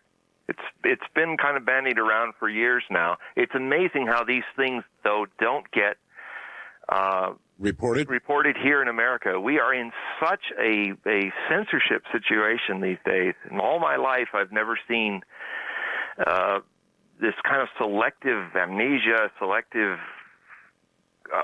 ignorance of things, and then things that seem completely irrelevant to our lives become things drummed into us, like what's happening to Paris Hilton or Anna Nicole Smith, and yet who the hell cares? I'm so sick of that stuff. There's 230,000 Turkish soldiers that have been on the border with Kurdistan since May, and right as we speak, they are shelling back and forth on the border, about to go in to fight 4,000 PKP Kurdish rebels. We have a situation there that alone could be the tripwire to a number of things escalating, and it's happening right now, and we're worried about whether Paris Hilton is seeing her shrink in the jail or not. Yeah, Something that can directly impact the area where all our fossil fuels, the majority of them come, and affect and impact everybody's life in the world if this thing should go unravel. Well, of course it would. Yeah, of course it would. Yeah. And the thing is, before the break, when I'll find that quote, the one thing that a lot of us will probably remember is the 60 Minutes interview that George Bush, our president, gave, where he was asked, do you talk to your father, the former president, about things? And he said, I talk to a higher father. I get my advice from a higher father. So even in national U.S. TV, the president made it clear that he talks to God and gets messages from God. Well, I don't know. There's kind of a line between the two. To me, there is. I mean, many of us say, I rely on God. In sort of a general sense. But to lean over and say, God told me to attack Iraq is in a different world. It is. And when I find that quote, you're all going to find it quite shocking. It's one of those Murphy's Law things I have. I mean, should it be true, it would indicate a kind of messianic complex, not just there, but here as well, which almost makes it a cinch deal if that was true. Yes. And and the other thing that's quite remarkable, too, is that a number of people working in the Oval Office are from Pat Robertson's university, which is following a certain messianic agenda, which I also look at in the book, that wants to convert the government and the power centers since the early 1980s into something that they view as Bible-centric to the way they interpret Christianity. And it sounds very similar to me to what is happening in other theocratic movements in Iran and Israel that are trying to gain influence over the political, secular governments of those regions. And that we can also talk about at the turn of the hour, and I can get you that information if you want to talk about that. No, I do. That cyclone that just hit the Strait of Oman, was it some sort of omen? Well, one wonders. You know, it certainly felt like that to me. It hasn't happened in 60 years, and never that strong. And it caused an amazing amount of damage on the coast of Oman. Mm-hmm. It must have been an interesting time for the U.S. Navy that had all those assets just going through the strait. They must have, if they wanted to come out, they had to stay in the Persian Gulf. The other thing that's not been reported is with the kind of perspective that it's having over there in the region, is that for the U.S. Navy to come in with 9 major units and unannounced, not even telling Iran that it's coming, and go through the Strait of Hormuz in a huge armada like that is quite significant. Also, it's quite significant that the main naval base in the Persian Gulf on land is in Bahrain. They have just undergone a major rehearsal that hasn't been seen since just before the invasion of Iraq, kind of preparing for all kinds of contingencies. Some 2,000 Marines were involved in a rehearsal in Kuwait that was a rehearsal for fixing oil fields that would be bombed by missiles. Mm-hmm. Maybe the administration, do you think the administration feels it cannot succeed in Iraq, ultimately, without dealing with Iran? Exactly.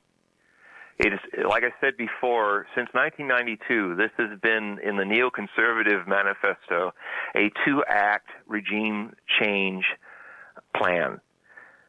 They've gone forward with Act 1. They have 18 months to go forward with Act 2, which is Iran.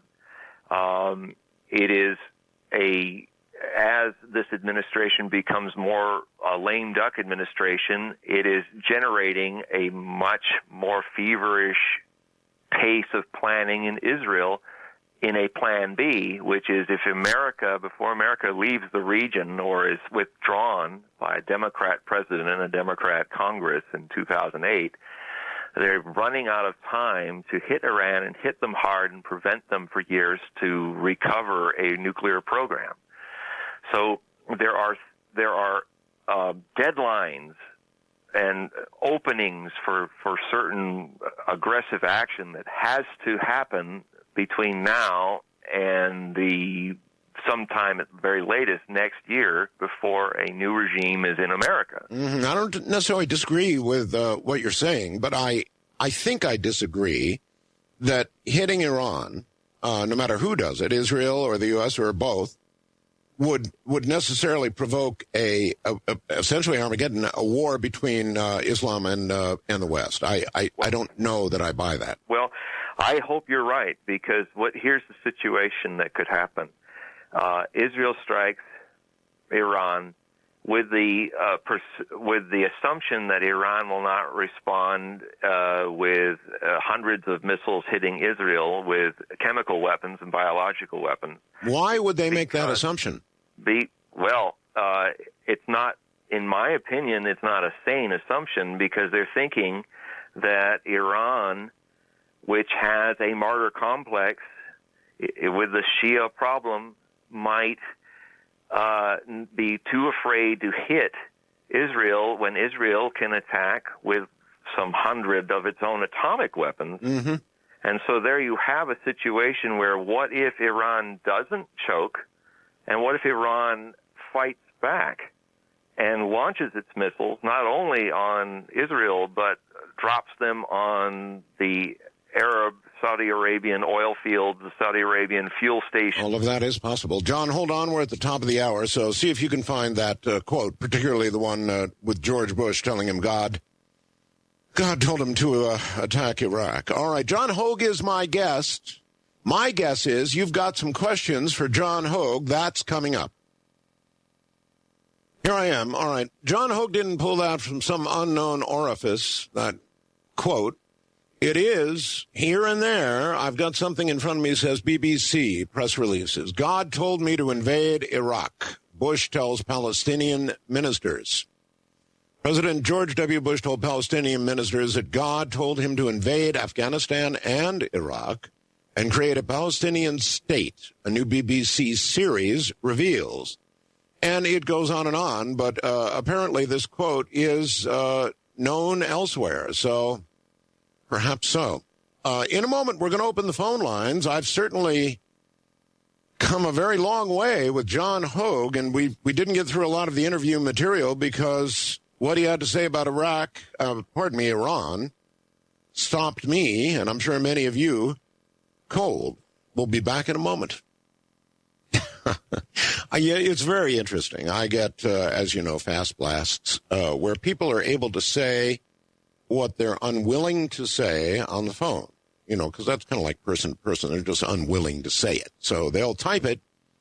They'll definitely type it. They'll say things on a computer that they would never say in person or even on a phone. And 1 week I'm a Bush lover. The next week I'm a Bush hater. It seems to depend on the topic. And actually, as far as President Bush is concerned, I don't think he's nearly as bad as those who hate him. And I don't think he's nearly as good as those who supported and elected him in the first place. So I'm really neither one. I certainly don't hate George Bush, nor am I in love with George Bush. John? Yeah, I don't either, and I get you're not alone with that. I get it's kind of the kind of hidden joke and occupational hazard of prophecy is that, unfortunately, if you're going to predict about world events, you cannot avoid political issues when you're making prophecies. And the thing is that I've been often telling a lot of people who, I'm a former Republican before I became an independent. Right now, the last few years, because a Republican has been in power, I'm getting all these people saying, "Oh, you're such a Bush hater, you're such a liberal," and all that. And I just say, you just wait until there's a new Clinton administration in 2008, and then all you people who think that I'm a Democrat and a liberal are all going to say, "Oh, you've just lost your way, and you're anti-liberal, and you're this and that." And I just sit here sometimes shaking my head. Are you prophesizing a new Clinton administration? I have. I announced it the first time on national TV on The View on October 30th, 1998, that Hillary Clinton the following month would become a senator of New York and in 2008 would run as president and win. And that's documented. And you stand by that? I do. And I won't vote for her, but I know this is going to happen. I just put it on the record, and if I'm wrong, I'm wrong. But it just feels that that's one of those strange, just very clear visions, and I don't understand it. Well, for a lot of the audience out there, that's more worrisome than Armageddon. I know. The thing is that she's also in a karmic echo. She's the answer karmically to Nixon. And it's funny how a lot of stuff that she's not really that popular in a lot of ways. People look upon Hillary as a president like they looked at Nixon in 1967, 40 years ago, as what, Nixon? You want to reach out and predict the vice president? Well, I did make a statement in several months ago in a Hogue Prophecy Bulletin, which is archived on my website, HopeProphecy.com, that said that Barack Obama will be offered a chance to be vice president. If he takes it, he has a chance to become a president in the future. But he will not be a president in 2008. And if he doesn't take it, he'll never be president. Do you think do you think he'll take it? In the article, I said if he's mature, if he listens to his maturity, he will. But if he listens to his ego, he'll never be a president. All right, here we go. Wild card line, you're on the air with John Hogue. Hey, Art, this is Treetop. I'm calling from Anaheim. I'm a truck driver. Okay.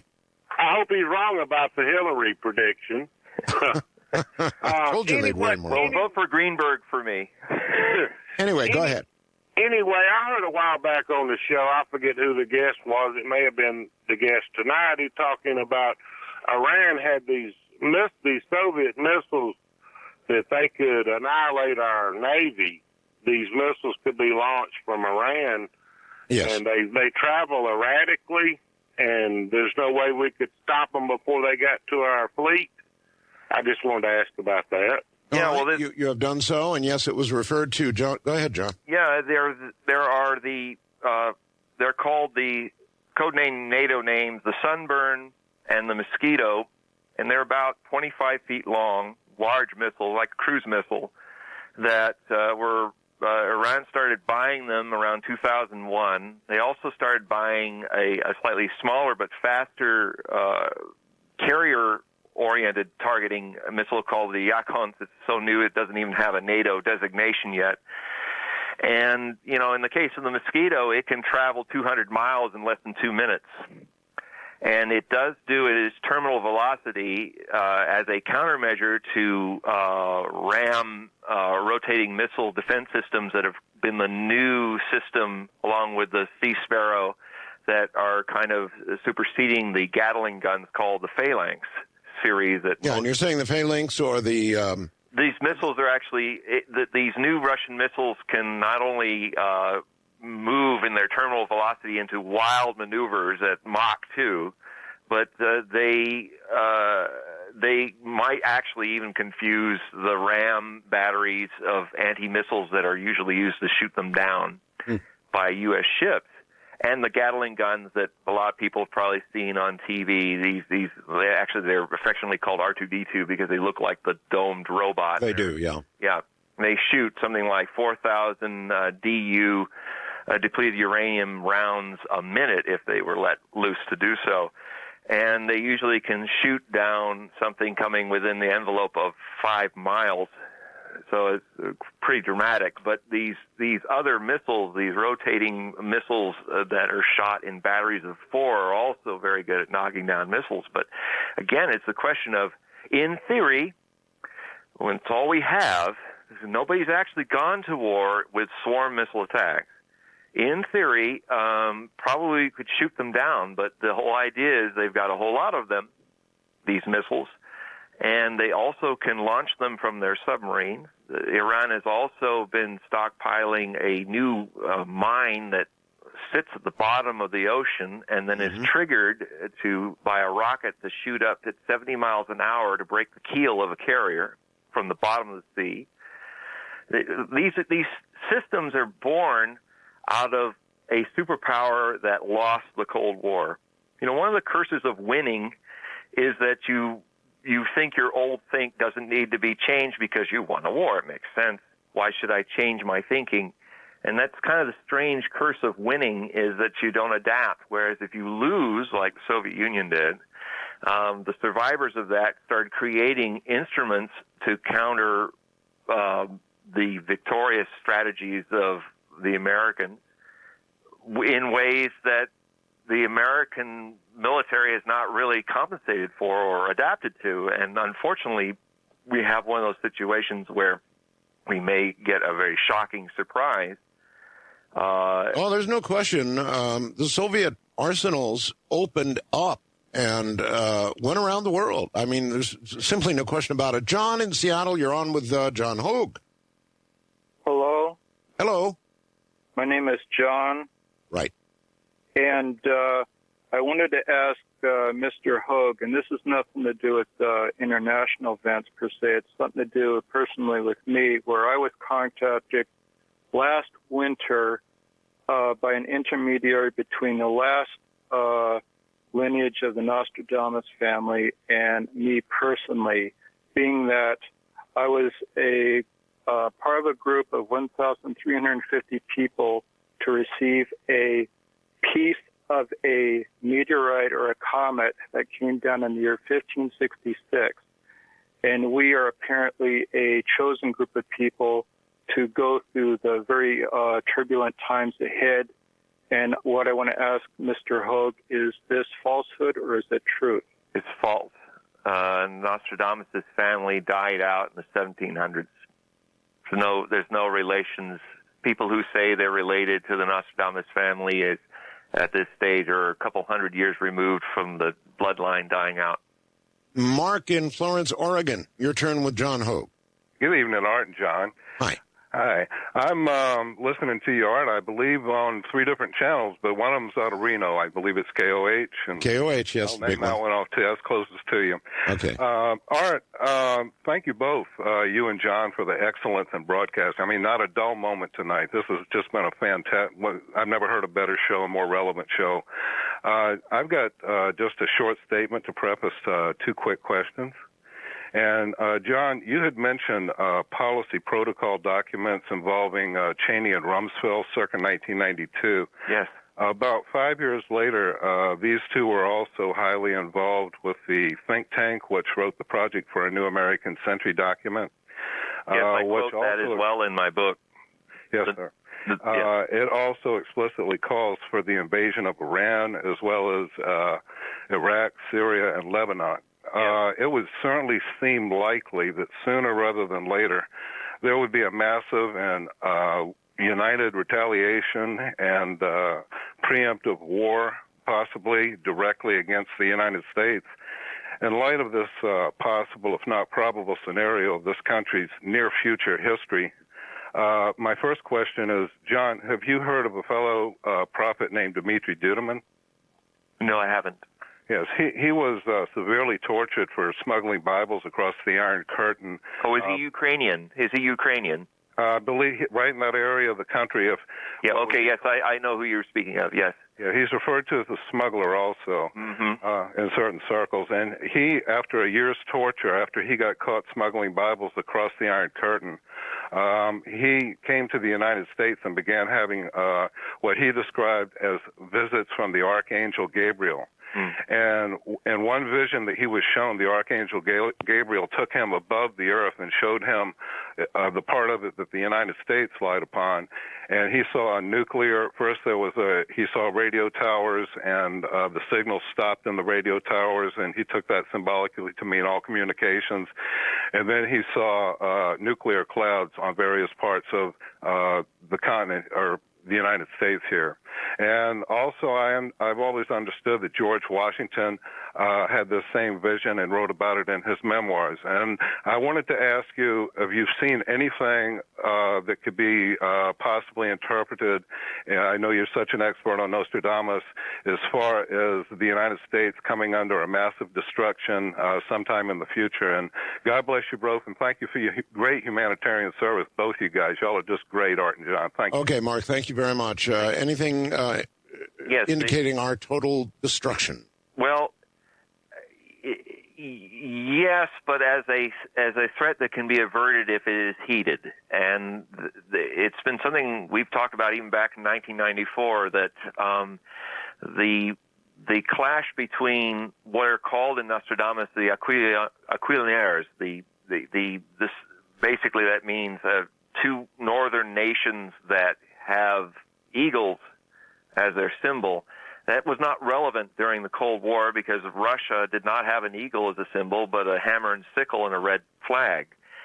We had the American eagle, of course, but now Russia's got the double-headed eagle as its symbol, now that it's no longer communist. And the collective prophetic visions, not only of Nostradamus but others, seem to indicate that only after Russia and America become friends, or try to become friends, the great northern brothers of the North, as Nostradamus says, who are not yet brothers, when they try to do that, that's when the danger of them going to war because of a barbari or North African or Middle Eastern source that undermines their friendship creates between 3 to 13 years a war between those 2 northern eagle powers. And so with everything that's in Nostradamus, it's not supposed to happen. He was kind of a Hector or a Jeremiah of 16th century prophets. He was always looking at the worst case scenarios to kind of scare us straight on a straight and better path towards peace and understanding rather than reaction war. And where one starts to count these 3 to 13 years, he doesn't give a date to that. So behooves us to see when the danger point arises where Russia and America resume a cold peace or a cold war. And this last week, we had a little brush with that. Fortunately, it backed off with the problem of ABM systems being placed in Poland, ostensibly to stop missiles from Iran. Russians feel threatened that they're there against Russia, so they start thinking about doing what's, there was a prophet named Stormberger, a German prophet from the 1700s, who said there'd be 3 world wars. And this is the prophet who actually dated World War I by describing an iron horse track that would be created for some iron horse between these 2 towns in eastern Bavaria. And when the day that was built and inaugurated, a 4-year, 2 times 2 years World War would happen. That rail was created and inaugurated for trains on August 1st, 1914. Did he date a Third World War with a similar incident? He said that the Third World War, the people would walk with open eyes into the third and final conflagration. And he described it as, stars being thrown across the Atlantic between 2 nations from the north, and corresponds with Nostradamus' predictions on that and other predictions concerning these northern brothers who are not yet brothers. It's a strange riddle. He uses the term Nostradamus demis, which is D-E-M-I-S, which is kind of an attempt to spell dami, which means friends, but in a kind of Latin context, which also can be mean demis, as in to divide. Boy, I'm starting to think prophecy might be designed to scare us straight. Stephen in Washington, real quick with John Hogue. Hi there, gentlemen. Hi. I'm calling from Bellingham, Washington. John, first I want to say thank you for always giving Nostradamus credit. I've heard other psychics on Coast to Coast talk about their predictions, and they're echoing Nostradamus, or if not plagiarizing. I first read about Persia's revival in 1980, and at the time we had hostages in Iran, and also at the time it didn't seem plausible that Iran could become a power great enough to stand against the U.S. or any other world power. I don't think we can win with our Navy over there. Somebody else one of the earlier callers touched upon my question, but I wanted to bring up with the wild card position of both Russia and China, and how the U.S. doesn't seem to appear in Nostradamus' prophecies when this war takes place. Of course, it didn't exist when he was alive, but the new lands or new cities don't seem to have too much of a place. So I wanted to hear you extrapolate on not the question.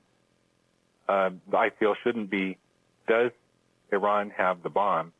It should be, who's giving it to them. No, Iran doesn't have the bomb. And secondly, America is expressed, although infrequently, in the prophecies as either Amarish or Amorica or the new land. And the invaders that come to Iran in one of the prophecies are called the true serpent, which is a riddle that for 400 years people have been trying to unravel. All right, hold it right there, John. John Hogue is my guest. I'm Art Bell. Good morning, everybody. John Hogue is here, and it's some pretty rough stuff. I had a young lady send me an email saying she's just absolutely convinced that men are consumed with death and war. And I'm not sure that I disagree.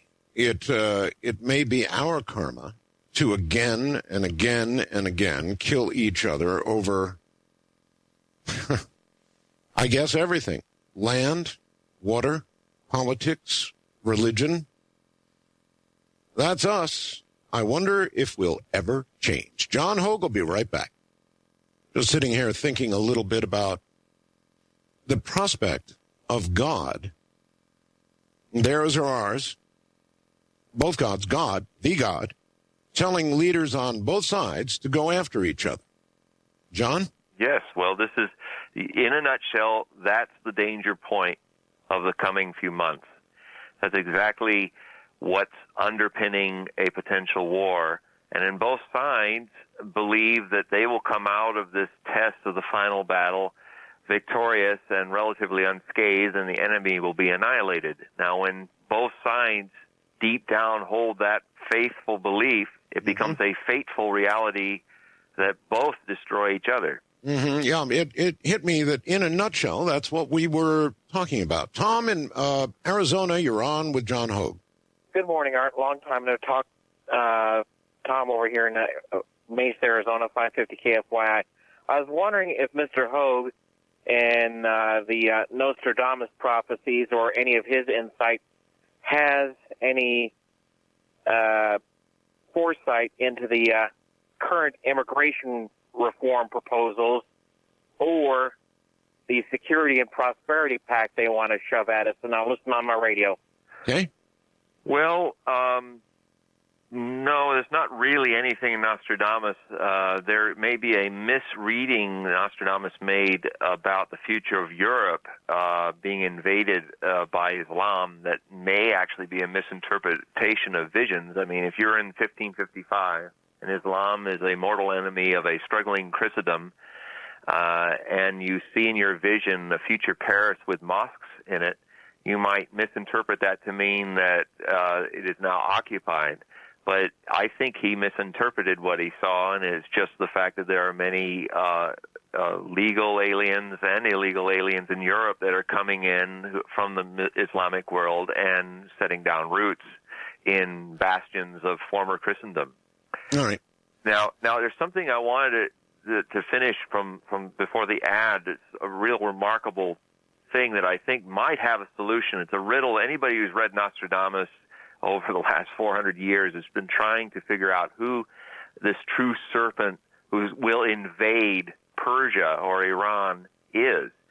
And sometimes the riddle is not obvious until it's nearly to be fulfilled, and the time is coming very soon where it may be. The true serpent is a symbol, and it could very well stand for the U.S. Navy, because since 9/11, all U.S. naval ships a year after 9/11 were ordered by our president to hoist the Navy Jack, which is a red and white flag of 13 red and white stripes that just so happens to have a rattlesnake coiled across it. It's the old American Revolution flag called with the title, "Don't Tread on Me." Every flag of the U.S. Navy will keep that jack hoisted until the war on terror is over. So not only is it unique in that it's just now in the last few years, that since as a symbol of the war on terror, you have an attack that is happening in Persia by a true serpent. That's so classic Nostradamus symbolism, and it could very well be that the true serpent that will invade is the U.S. Navy. All right, all the way across the ocean to Norway. John, you're on with John. Yes, hello. Hi, Art and John. Great show. This is John from Bergen, Norway.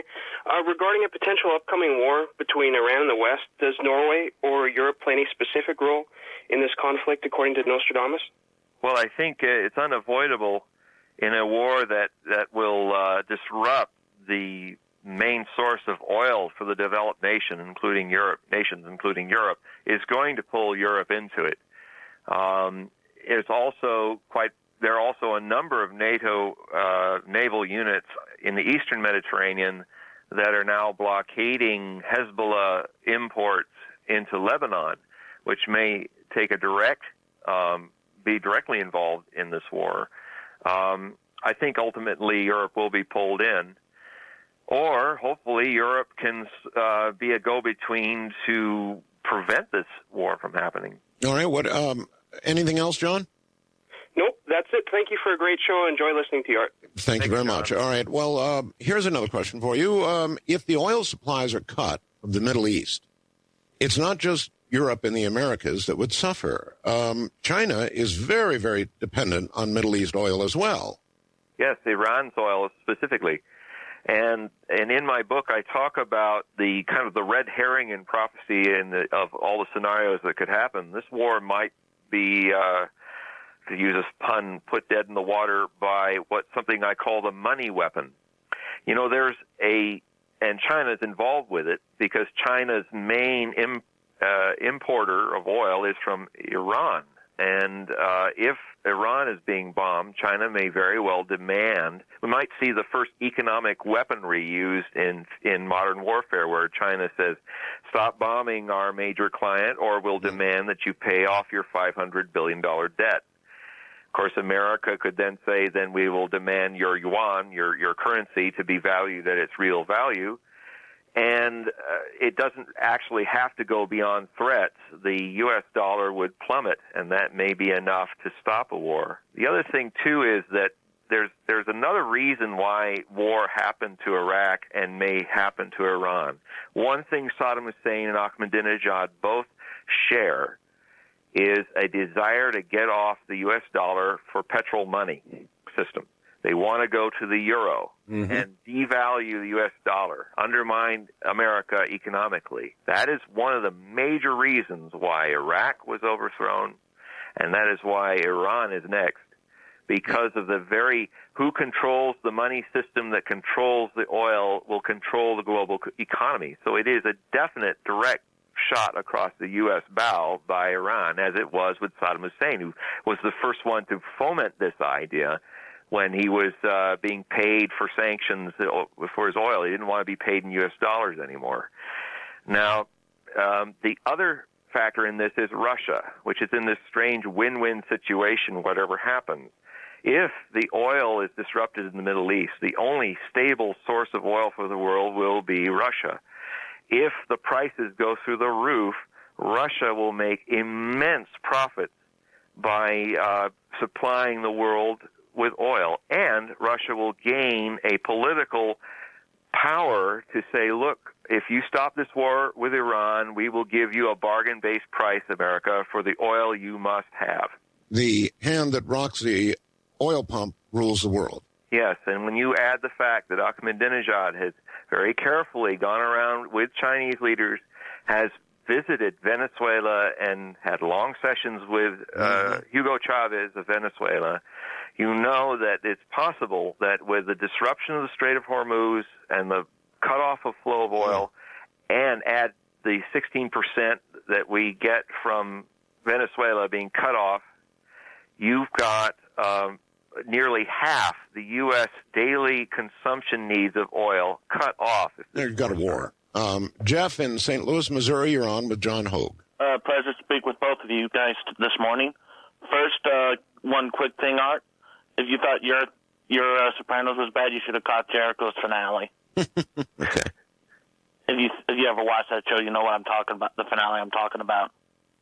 But anyway, my comment is about Iran and their nukes, possible nukes. With if you're losing the peace with like Israel, maybe losing the peace with Iran and Syria with regarding nukes, isn't it better to get in the first strike first? If you're losing the peace, I guess what I'm trying to say is, if you know you're going to get invaded or attacked, isn't it better to throw the first strike first? It was true in 1967, and when there was clear and objective evidence that Abu Gamal Nasser and the Egyptian armies, the Syrian army, the Jordanian armies were all converging on the frontiers of Israel, that the leaders like Nasser were saying we're going to march them into the sea. And Israel was absolutely right to suddenly, on 5 days ago, 40 years ago, to launch a preemptive strike to destroy the air forces of its adversaries and then have control of the air and then dismantle the invasion forces from the air and from battles. Israel is right to do that. The question is this the similar situation with Iran? Does Iran really have the means to threaten the existence of Israel, or is it just a lot of hot, holy air? And I think it is hot, holy air. Hot, holy air. And all right. It would be a great... I am simply saying that the message... what you're saying is very clear, John. The message is that this is not the time for preemption. That does not mean it might not come in the future, that Israel would be absolutely right to strike Iran, but it is not now. Steve in New Jersey, you're on with John Hogue. Hi, thanks for having me on. Sure. I have a question. Before George Bush got elected, I heard that Nostradamus had a prophecy that he would go for 2 terms, a fool would go for 2 terms, and then after that, next general would become president? No, there's nothing in Nostradamus that says that. That's as often happens in Nostradamus. I guess that's why Nostradamus put indexed all of his prophecies into quatrain, number this, century, volume that, so that often when you see some kind of statement saying that it's from Nostradamus, if it doesn't give you the index numbers where you can verify the French, it's spurious. Okay. Okay. Okay, thank you very much. You're welcome. You're very welcome. To Seth in Monroe, Louisiana. Yes, I actually had a 2-part question. First of all, do you think that our invasion of Afghanistan and Iraq were originally laid out as an eventual invasion of Iran? If you look at the map, Afghanistan is on the east, Iraq is on the west. We have Iran surrounded right now. Secondly, do you think we'll be able to mount a successful naval invasion? I remember him saying something about the rattlesnake, and I just wanted to know whether or not he thinks that if the Aegis system fails, as he says it might, with all the missiles that they'd be firing at us, would we still be able to effectively invade from the sea? Well, in my book, I talk about the scenario of the future Iwo Jima. It would be the battle over an island that's right in the middle of the shipping lanes, and I can't imagine any in the Strait of Hormuz. I can't imagine if there's any conflict that one or both of the brigades or battalions that are on the ocean and amphibious expeditionary forces might have to take the island of Abu Musa and the greater and lesser Tub Islands, because there are 4,000 Revolutionary Guards there with Chinese silkworm anti-ship batteries, naval installations, and I can't imagine that there would be any conflict in that area without those main bases being seeing Marines landing on the beaches of Abu Musa and fighting an enemy that is just as fanatic as Kuribayashi's Japanese soldiers at Iwo Jima. Definitely willing to give their lives in that way. Yeah. Yes. All right. All right, Seth, does that answer your question? Well, also, what about the surrounding effect that we have accomplished with the invasions of Afghanistan and Iraq? Well, it's interesting that the convergence of something that was said in the 7th century by Muhammad, that the Afghanistan would be the source of this holy war of the black flags marching west. It seems to already be happening, the starting stages of it, and certainly there is, all the way back to 1992, and in the book, Nostradamus, The War with Iran, which is on my website, downloadable for purchase, there is a very clear step-by-step look at interesting segments of the thinking of neoconservatism from 1992 to the present that basically spell out the need to take Iran and Iraq out, keep them from becoming great adversaries, control the oil regions, that for this to speed up, you have to have, which was written in September of 2000, a Pearl Harbor event that could hasten the agenda of neoconservatism. It's all documented, referenced materials. It is a manifesto that is over halfway to its goal, and now that the administration is besieged, and the last early apostle of neoconservatism is still probably the most powerful vice president in the history of the United States, Dick Cheney, who was one of the first people to author the concept of invading and attacking Iran, as well as Iraq. We are now in an 18-month period where time is running out, and that's why it's so highly dangerous a time now where somebody might rush to fulfill, in faith of their ideology, a reality that is not related to world fact. All right. Keith in Dallas, Texas, you're on with John Hogue. Yes, John. With respect to your point about President Bush telling Palestinian leaders that God told him to invade Iraq and Afghanistan, and also with the possibility of him saying the same thing to somebody else in the future about Iran, it seems to me that the reason Bush would tell any Middle Eastern leader that God told him to do something is because that way he is relating to them. Middle Eastern people are very religious people, John, and I think the reason why Bush would use that kind of wording is because he's trying to relate a policy decision to them, and they probably do use religion to him. In a way they would understand. Well, I don't think that it just seems. I don't think that what you're saying about the U.S. going in this religious direction, that our leaders are using religious justifications for war. I don't think that's really happening, and I don't think you could say the same that's happening in places like Iran, where they do use this religious. Well, that's a good point. That's a good challenge. Let me respond to that.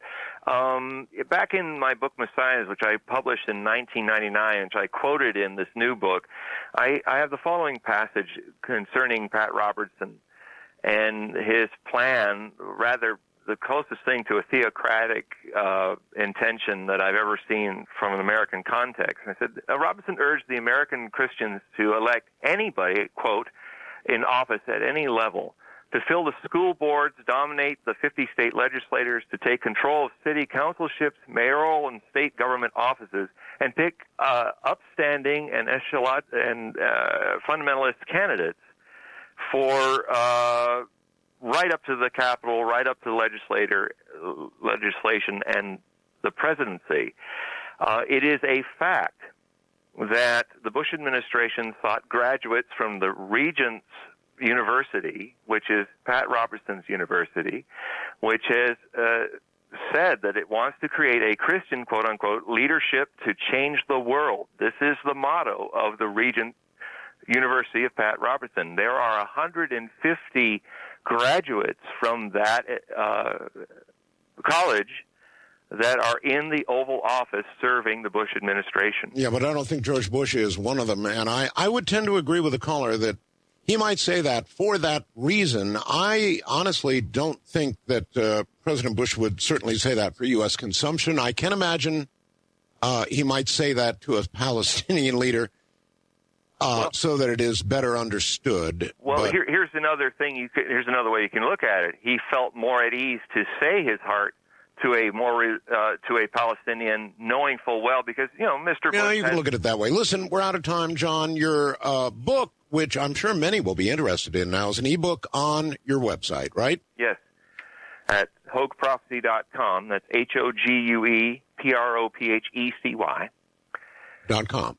.com/Iran War, just one word, and then you'll see the promo and read more about it. All right. Till next time, it's been a fascinating program. No question about that, John. Thank you very much, and we'll do it again, my friend, as usual. Oh, thank you very much for having me. Take care. Good night. Good night, all.